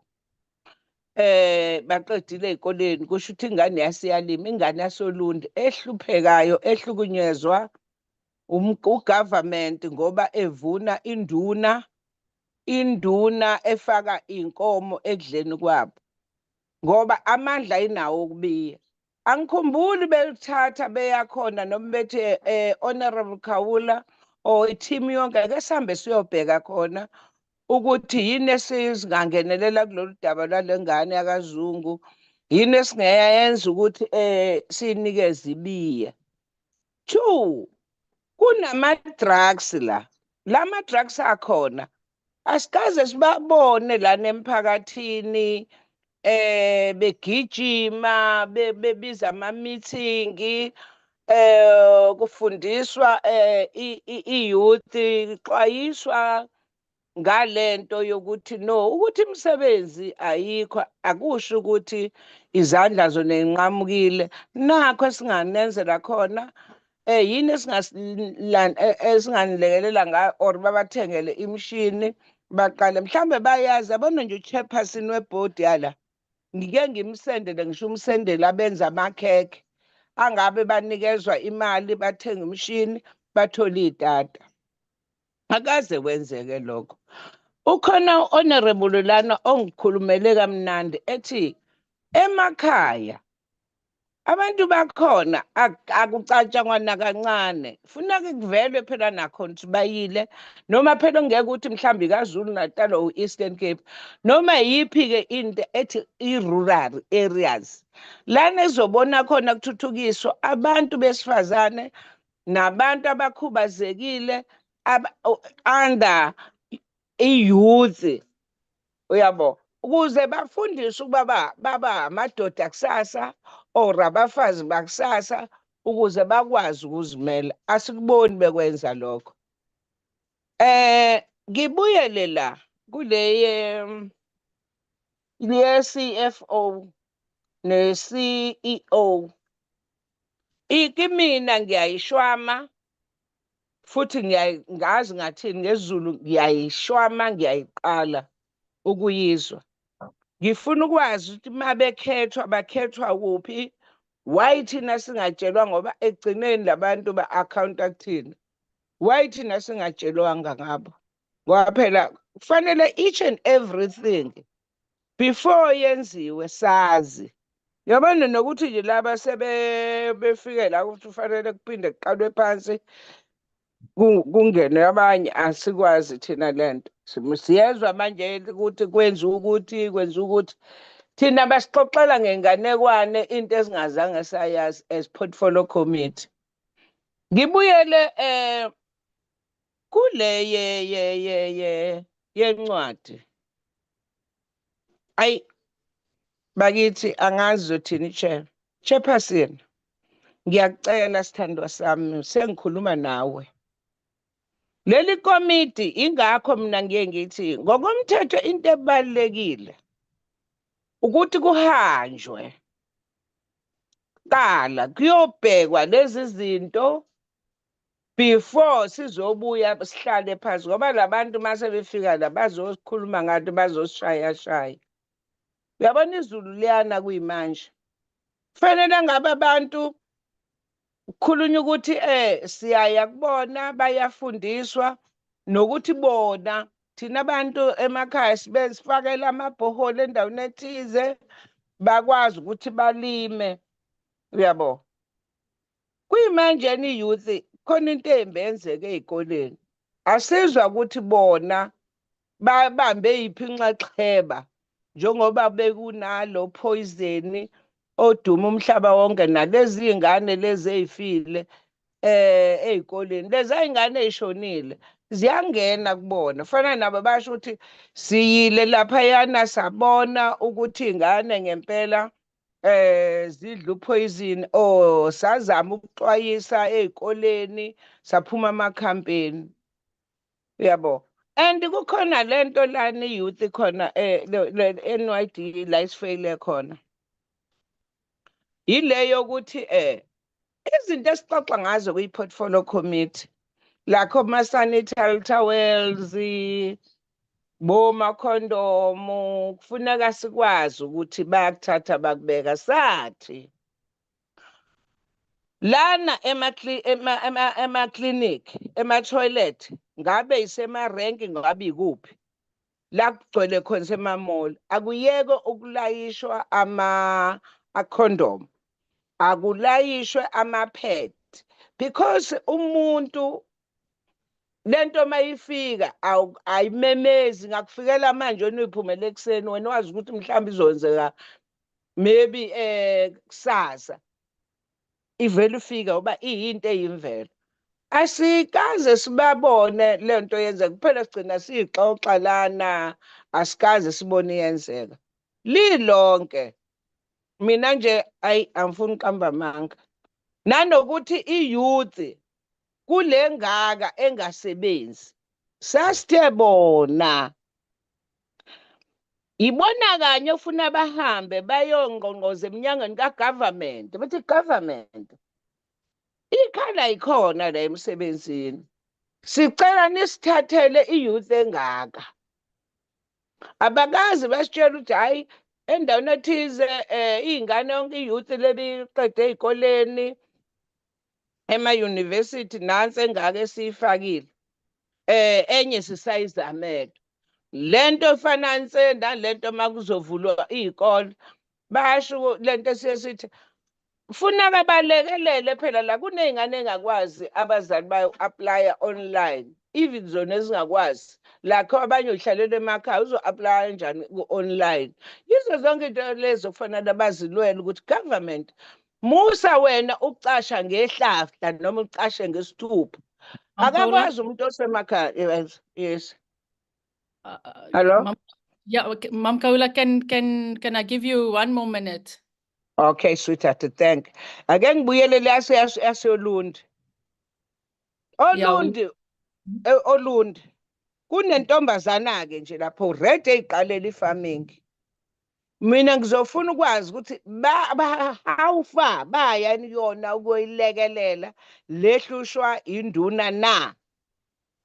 Efaka ingulube zayo ensimini.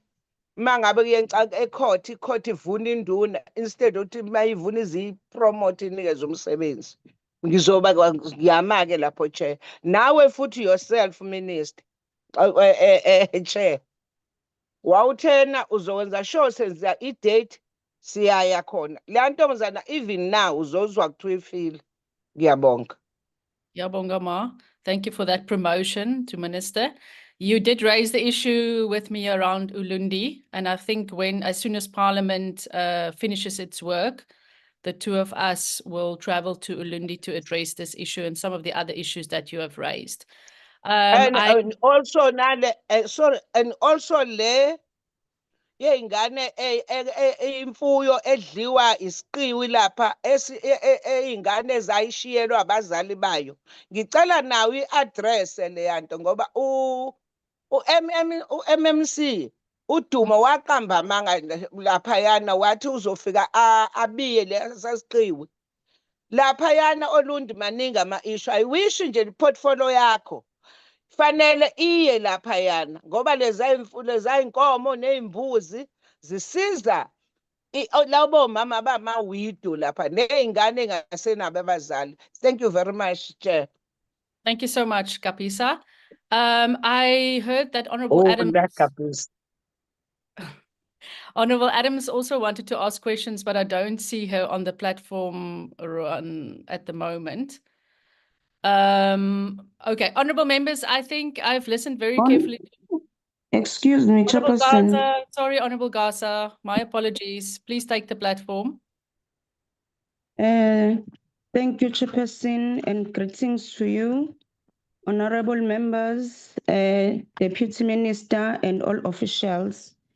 Even though one has been covered by most members, however, I just want to raise my concern in terms of transitional arrangements, as one is observing a crisis in governance here. In fact, even though the report is trying to maintain continuity, However, it exposes a lack of agency and precision in planning for leadership transition. Why I'm saying this period of vulnerabilities could destabilize the agency.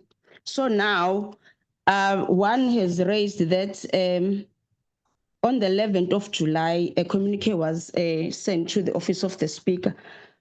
My concern is that were there any follow-ups that were made, and what were responses, and why it was not reported to the committee if there were delays? Here, I'm observing that someone did not do the job, and someone must be accountable for this act.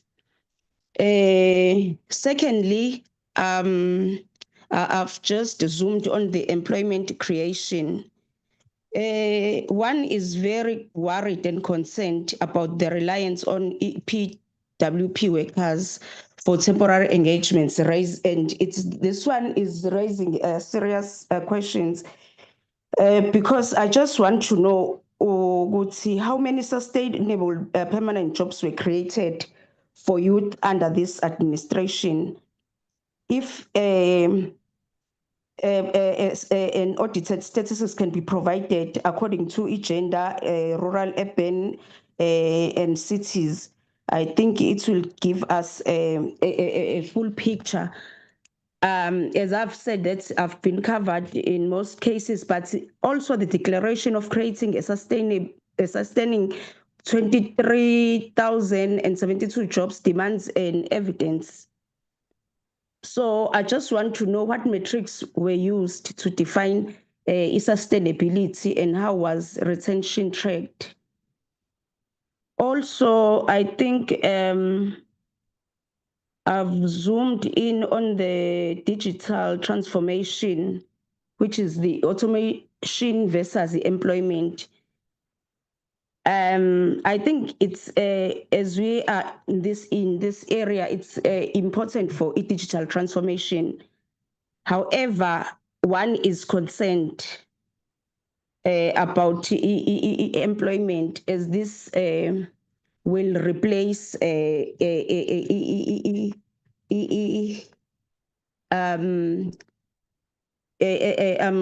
trying to say, as this will replace abantu ekufanele ngabe baqashiwe and will create more unemployment. Okay, another thing, I think my colleague covered me on the rural inclusion, but then I will just like to highlight on the slide 27 as to check how many of the awarded bursaries went to rural boys and girls. Because one has observed that there is a failure to prioritize rural youth and those people living with disabilities. Also, in regards to internships, I just want to check why is there minimal focus on rural universities. Rural education institutions also deserve equitable participation in all programs.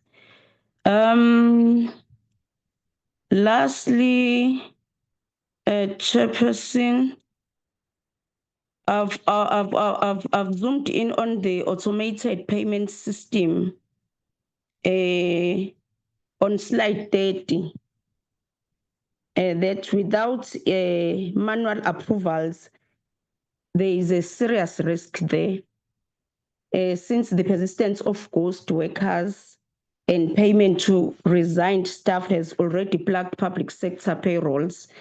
So now I just want to know what safeguards are in place to prevent these systematic failures in the NYDA payroll. I thank you. Thank you, Honourable Gasa. Can I ask Honourable Adams to ask her questions? I see she is back on the platform.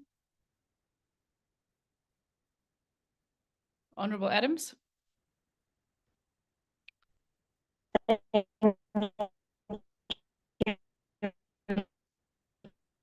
Chairperson.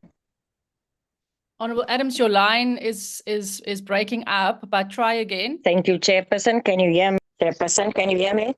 Yes, we can. Yes. Thank you so much, and good morning to all the members on the platform. Chairperson, I'm covered by all the previous speakers, but I wanted to highlight the fact that we received that report very late as a committee, where we're supposed to receive it 7 days. So we it doesn't do justice to the committee to receive it before starting time. So I really am I'm not satisfied the way that NYDA handled the committee by sending at that time the report. And let me also agree with Honorable Shabangu regarding the letter that we have received. That is all from my side. I thank you.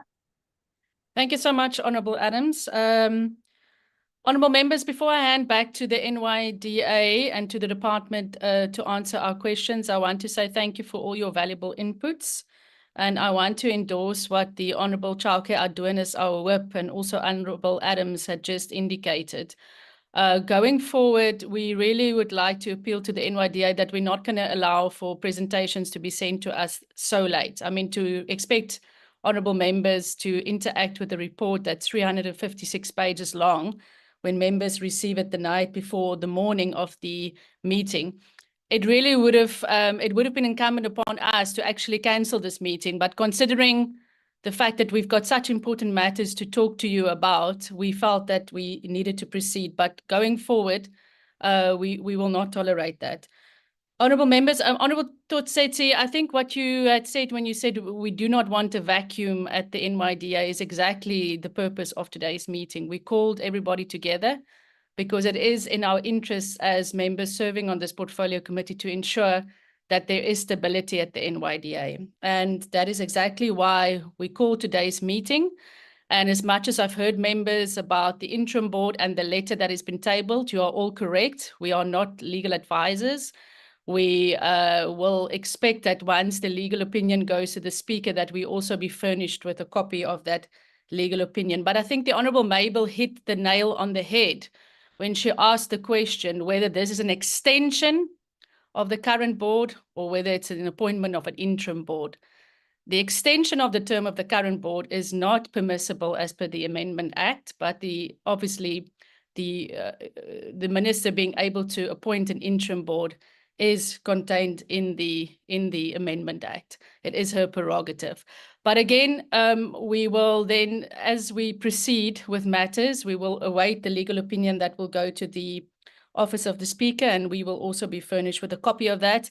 And then members, when we meet again to interrogate the handover report, we will also look at some of those matters.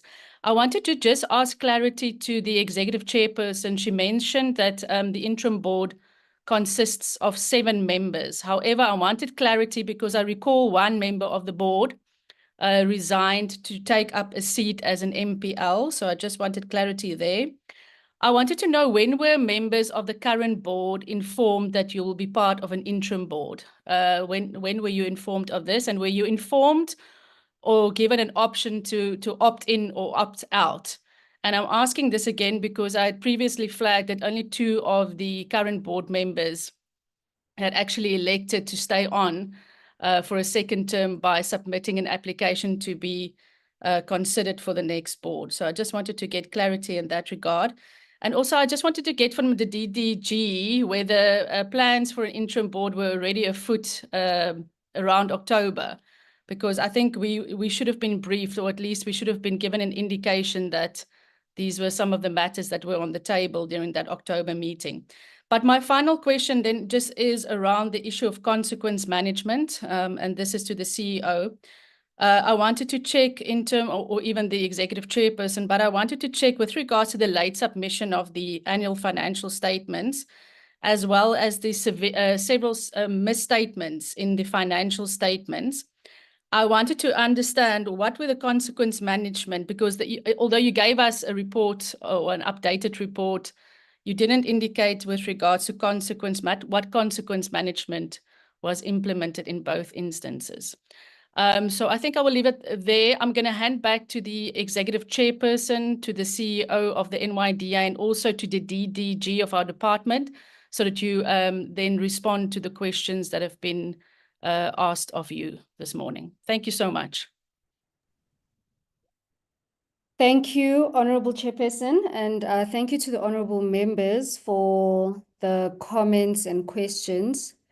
I had noted them down, so I'll respond to the first concern regarding the email that was sent to the Speaker's office. Honorable members, we can confirm that on the 11th of July, an email was sent to Ms. Lynette Said. Apologies if I'm pronouncing it incorrectly. But she is currently in the Speaker's office. But what we will do is forward that, we'll get the email addresses of Dr. Pembe and forward that particular correspondence to him. The correspondence that was sent on the 11th of July. Then in terms of the appointment of the CEO, there were questions around whether the CEO staying beyond his term is permissible in terms of the law. And just to then appraise the honorable members that in terms of the processes that we followed, we would have had this recommendation brought before the HRR committee, and the committee then would have resolved to appoint the incumbent as an interim or acting position.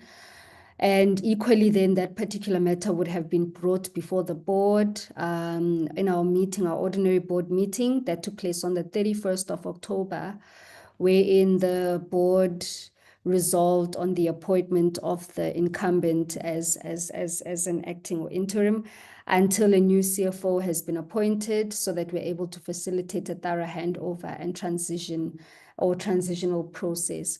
So in terms of the law, the NYDA Act would empower the board to then make such a decision or take such a decision. And hence, we would have been acting within those particular confines in terms of the legislation. Then I think that the last question that was just raised by the Honorable Chairperson was on the appointment of Mr. Mjajubana, who had resigned a few months ago upon his appointment as an MPL. So because, honorable members, we are on the receiving end of this particular appointment, we did raise this question to our executive authority, to the presidency rather, so that we get an understanding on the status of the mentioned individual, because honorable members would know that this is an interim board. And so obviously it differs from the normal board processes and the normal appointments. And so we just needed clarity on whether there is legislation that will allow the MPL to serve as an interim member of this particular board. So at this stage, Honorable Chairperson, we are also just seeking an opinion on this so that we ourselves can be clarified as to the status of the interim board members. I'll hand over then to the CEO, who will then just take the honorable members through the questions relating to the presentations that were made. Thanks, CEO. Over to you. Thank you, Chairperson.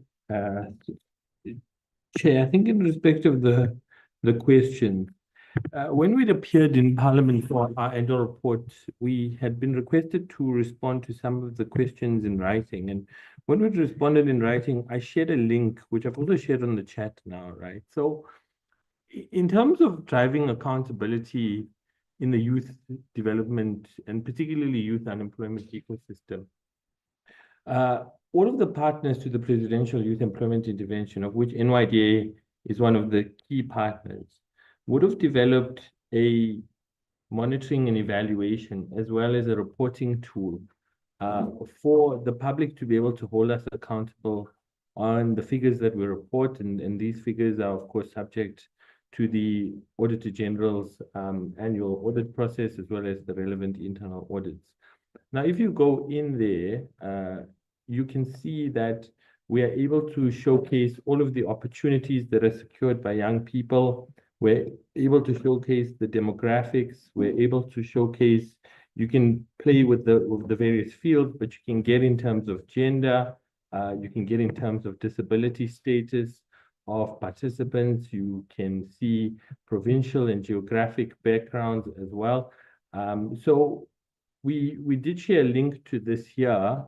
If members would like us to incorporate some of this data into our future presentations, we can do that as well. But I think all of the requested data that members would have requested, Honorable Megan Chauke and other members, we are fully able to provide that data and share it in terms of disability, in terms of rural reach, and a number of other reporting demographics and indicators. I also just want to share another slide in relation to the question around rural versus urban, right? Give me 1 second. Many documents.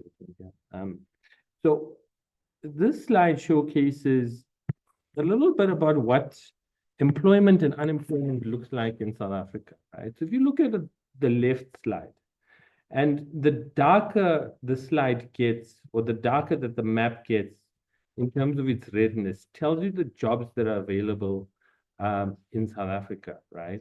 Particularly for young people. So if you look at the left and you look at the red that's available there, you'll see that a majority of economic opportunities are in Gauteng, and that's driving a large degree of migration. If you look at the other red zone, right, you'll see in the Western Cape, but not even all of the Western Cape, particularly in Cape Town, you'll see jobs available there. You'll see 2 spots in the Eastern Cape representing Port Elizabeth, Gqeberha, and East Buffalo City. And you'll see one in eThekwini, which is KwaZulu-Natal, right? So that map showcases if there was no government intervention in terms of employment, expanded public works program, community works, and the presidential employment stimulus, that's what you would be sitting with. If you look at the right, that's the map with the interventions of government intervention. Now, it doesn't create a completely red map, which means we still have quite a high number of unemployment, but you can see the impact, particularly in rural areas where there are no jobs available, yeah?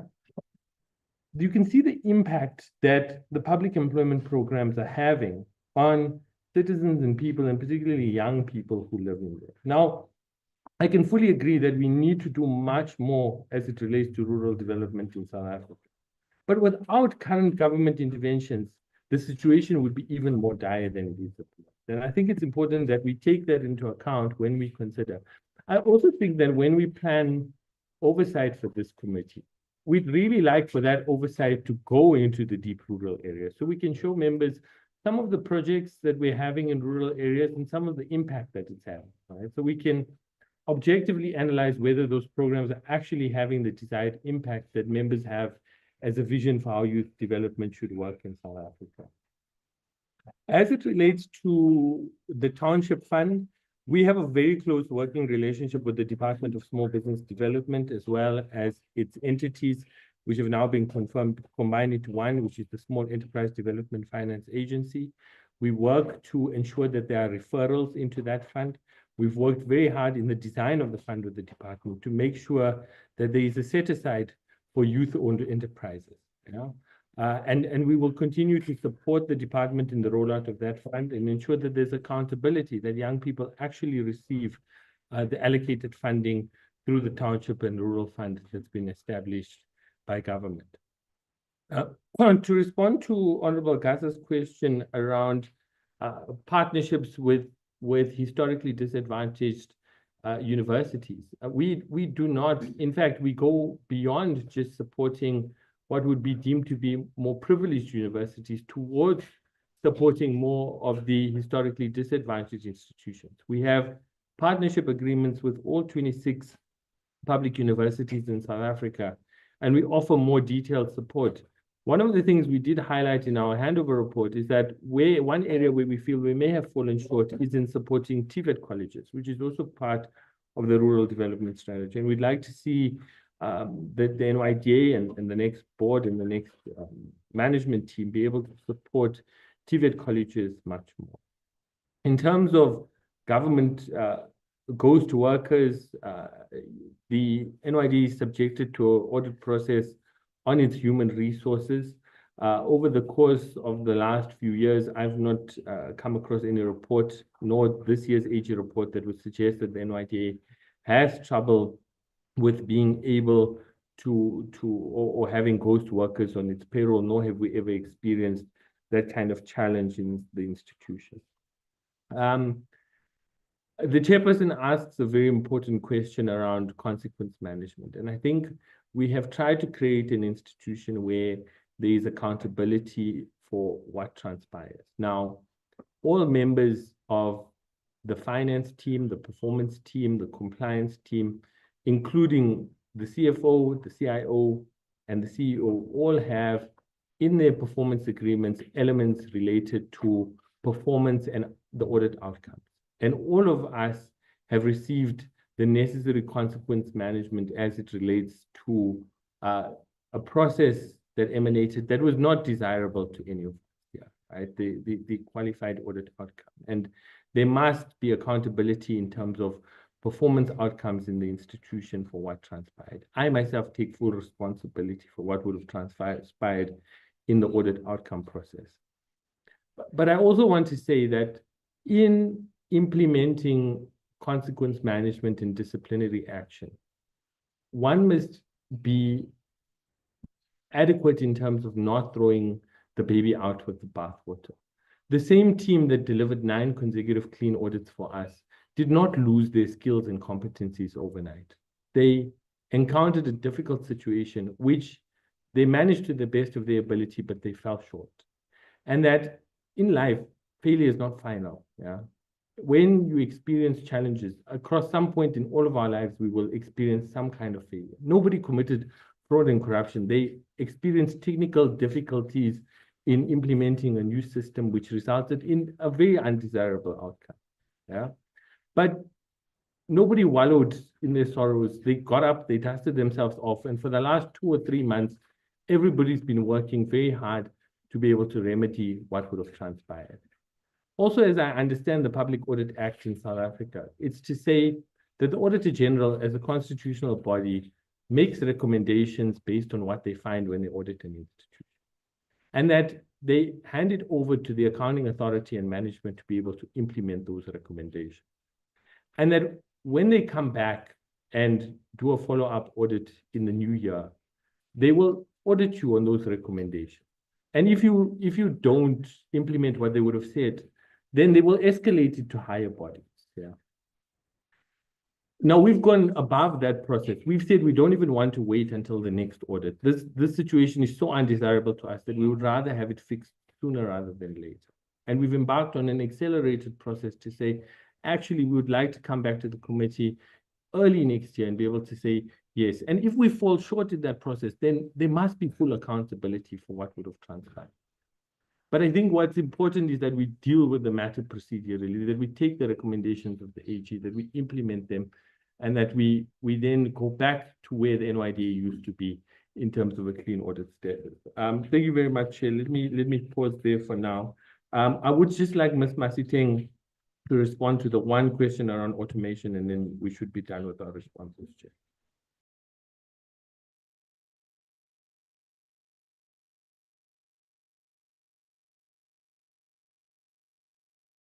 Thank you, CEO.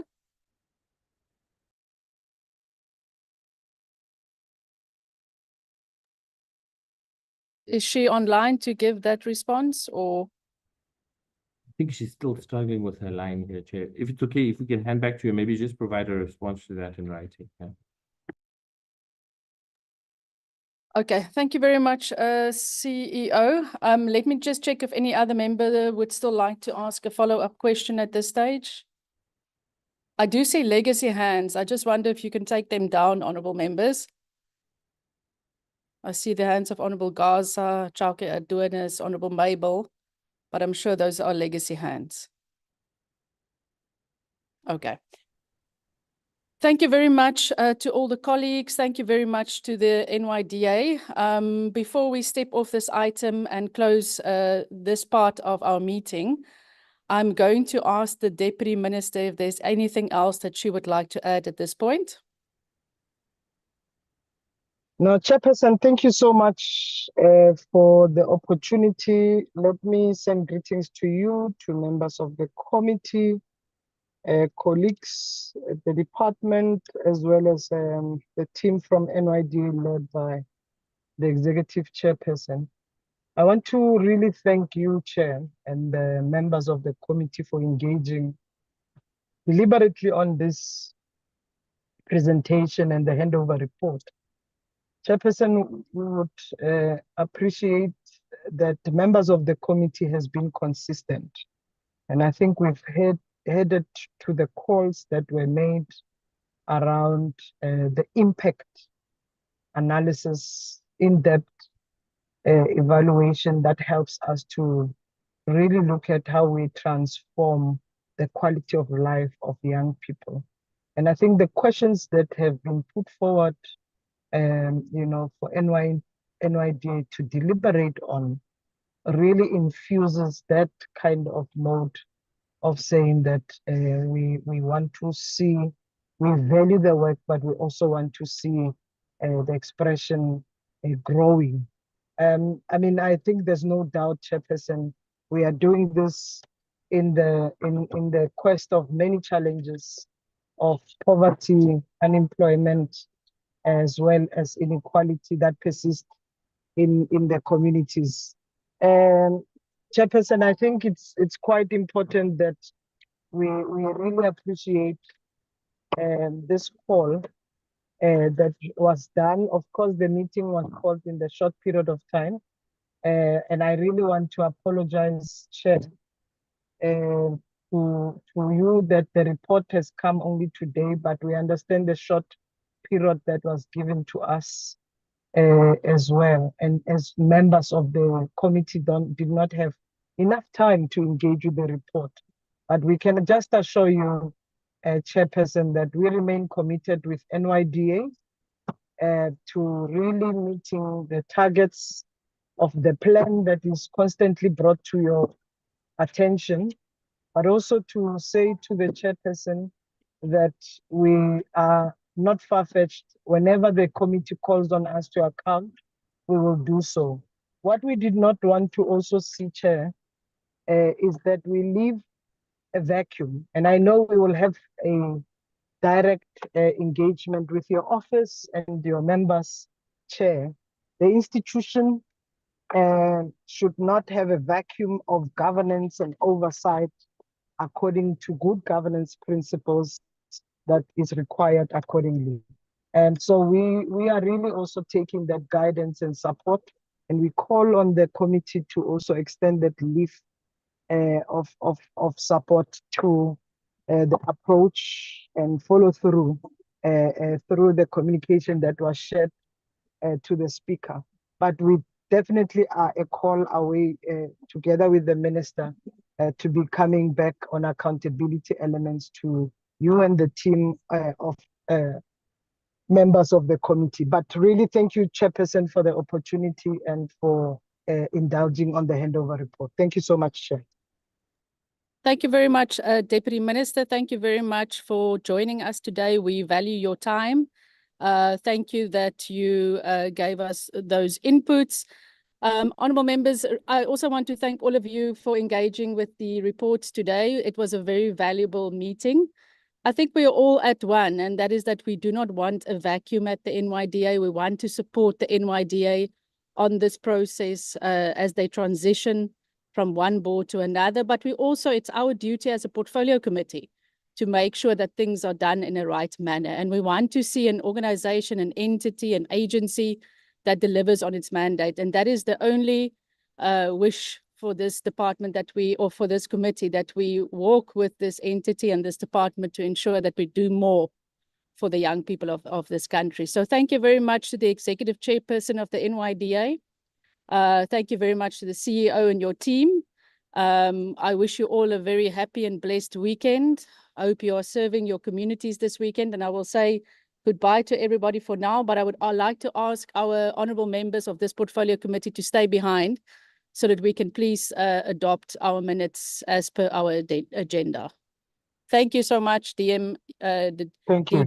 DDE, and all your team. Thank you, Chair. Thank you, colleagues. Bye-bye. Thank you, Chair. Thank you, Bye-bye. Chair. Thank Bye. you, Chair. Thank you. Thank you to everyone. Bye. Bye. Thank you. Mr. Mdubizweni, while we've still got you, can you please flight the minutes so Thank that you. we Bye. bye, so that we can quickly adopt the minutes?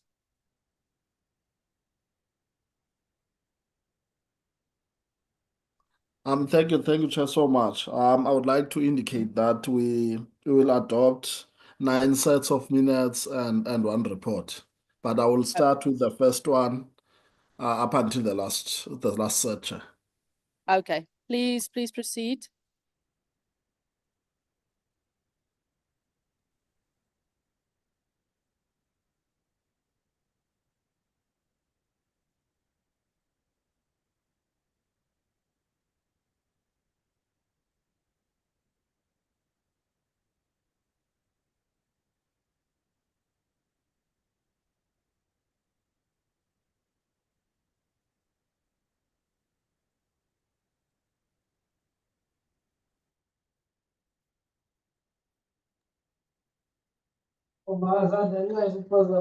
Hayi, akunankinga. Just scroll up, Mvaba, so that we can see who was present in the meeting. Honourable members, before you is the minutes of the, what is the date here, Mvaba? 27 August. Those were the members that we were, okay, continue, Mvaba. Okay. Honourable members, I take it you have read these minutes of the 27th of August.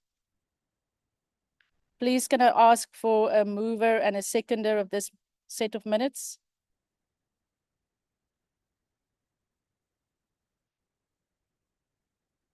I see the hand of the Honourable Jasmine Peterson and the Honourable Chauke Adonis.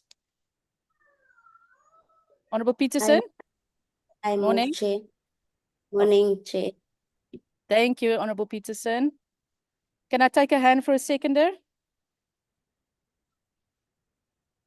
Honourable Chauke Adonis.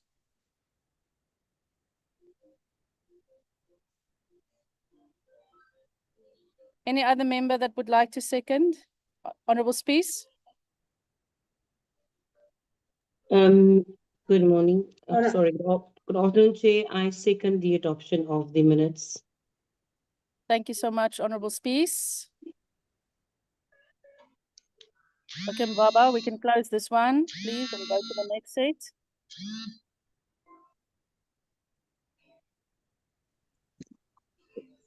Honorable Chair, sorry, I Honourable don't, Shubako? Honorable Adonis and the other member, the hands has been up since with the previous comments that they made. They never lowered their hands. Thank I did ask them to lower their hands, but it seems that they want to be recognized. Honourable May. Yes, sorry, Honorable Chair, I don't see my name on the present people who are present in the meeting. Let's just check that. Baba, just open those minutes again.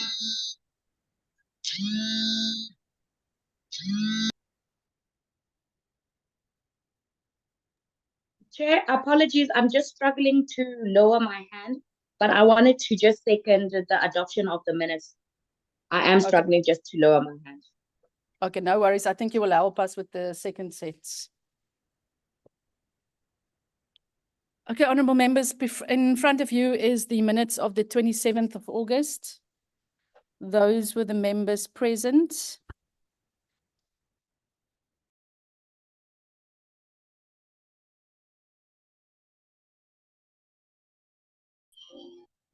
Mabel Khotana, please, can you put my name?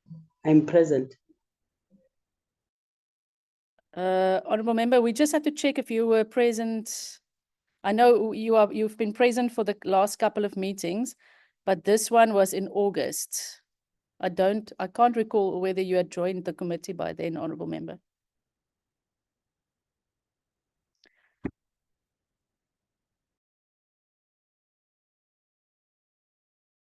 Can we please have a mover for the minutes of the 27th of August? Honourable Chauke Adonis. Honourable Shabango. I move, Honourable Chair. Thank you.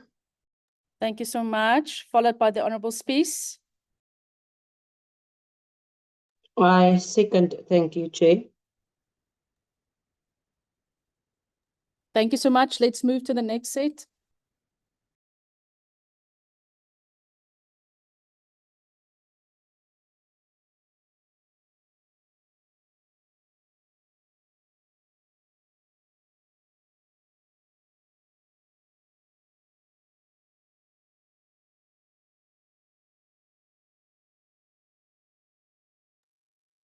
This is the minutes of the 3rd of September. Honourable Mabel, you were present here. Do you want to move for the adoption of this set of minutes?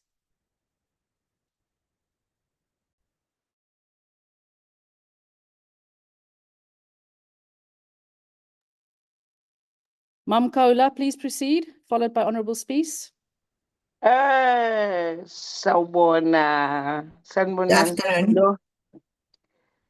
Hayi ngiyavuma lama minute. Kiabonga Mama, followed by Honourable Spees. Chairperson, I second the adoption of the minutes. Mina ngiyawavuma loyasakela. Thank you so much. Supporting. Mvaba, can we move on to the next set, please?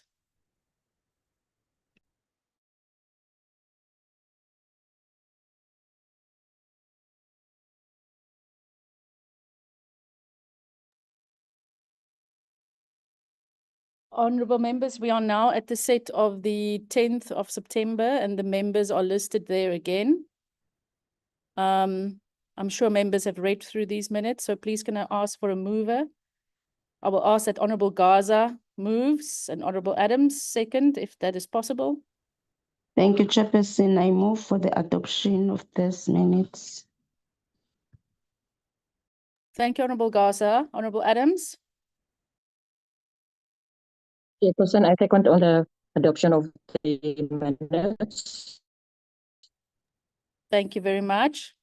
Mvaba, let's move to the next set, please.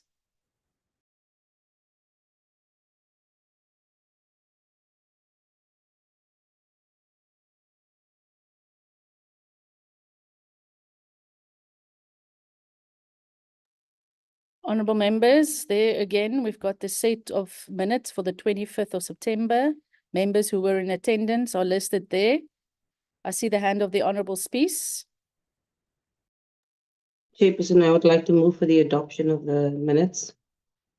Thank you, Honourable Spees. I see the hand of the Honourable Shabango. I second the Chairperson. Thank you. Thank you, Honourable Member. Honourable members, thank you so much. Let's move to the next set. Mvaba.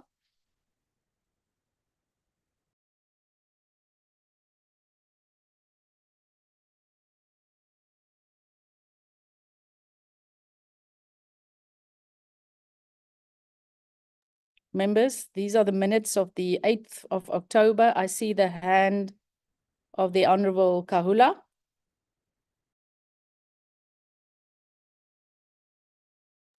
Mamkapisa. Chairperson, ngiyawavuma lama minute. For the adoption of the minutes. Ngiyabonga Mhlonishwa. I see the hand of Thank you, Honourable Member. See the hand of our Honourable Whip. Thank you, Chairperson. I second the adoption of the minutes. Thank you very much, Honorable Whip.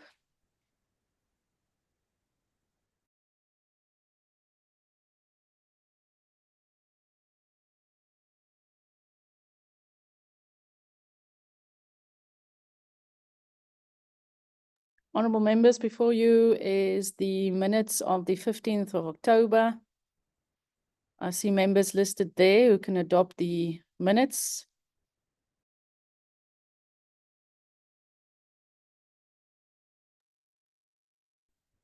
Honorable Peterson. Honorable Gaza. Thank you, Chair. I move for the adoption of these minutes. Thank you very much, Honorable Gaza. Honorable Spies. Chairperson, I second the adoption of the minutes. Thank you very much, Honorable Spies.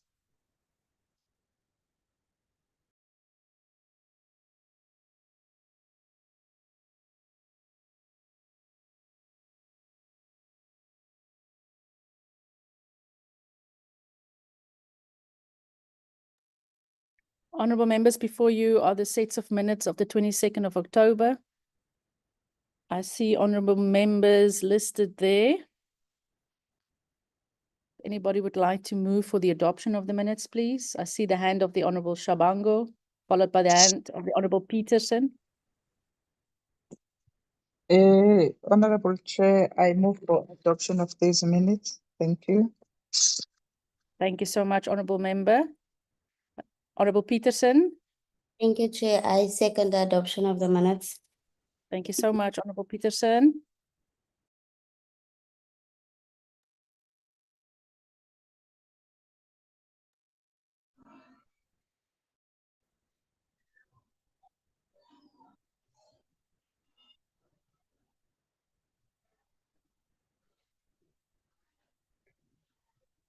Honorable members, before you is the minutes of the 24th of October.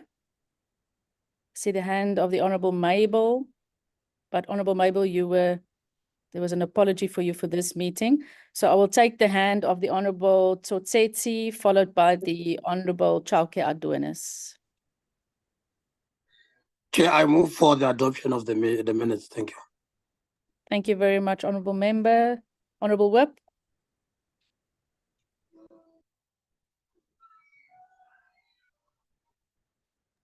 Honorable Chauke Adonis. Thank you very much, Chairperson. I move to second the adoption of the minutes. Thank you very much, Honorable Member. Baba, let's move.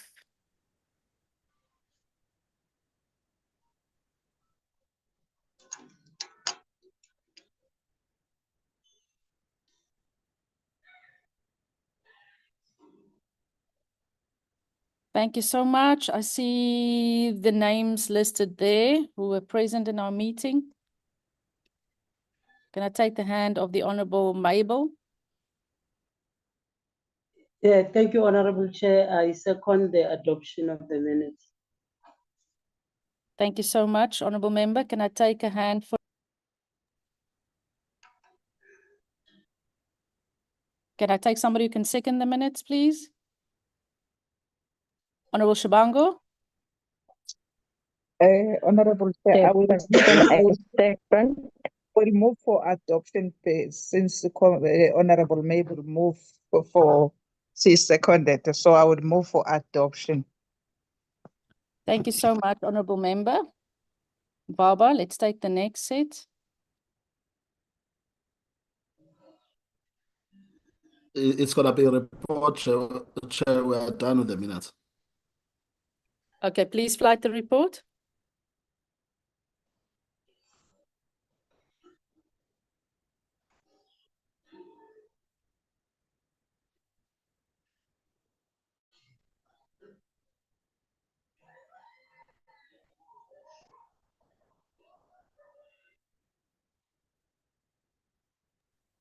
Honorable members, this is the report on the petition we received by Team Free Sanitary Pads. Can I ask for a mover and a seconder?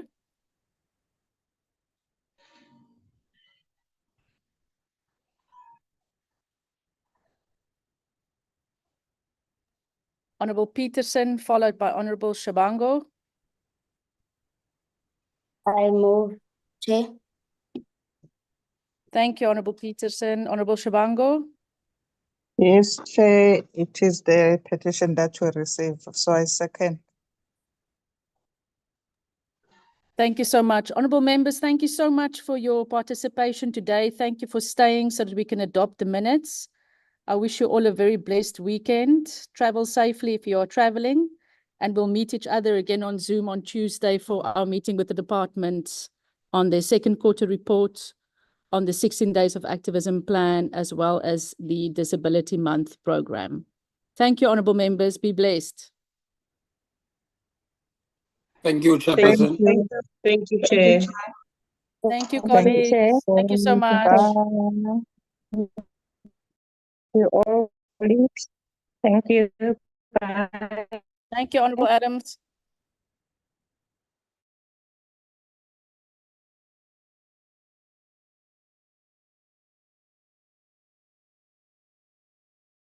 Recording stopped.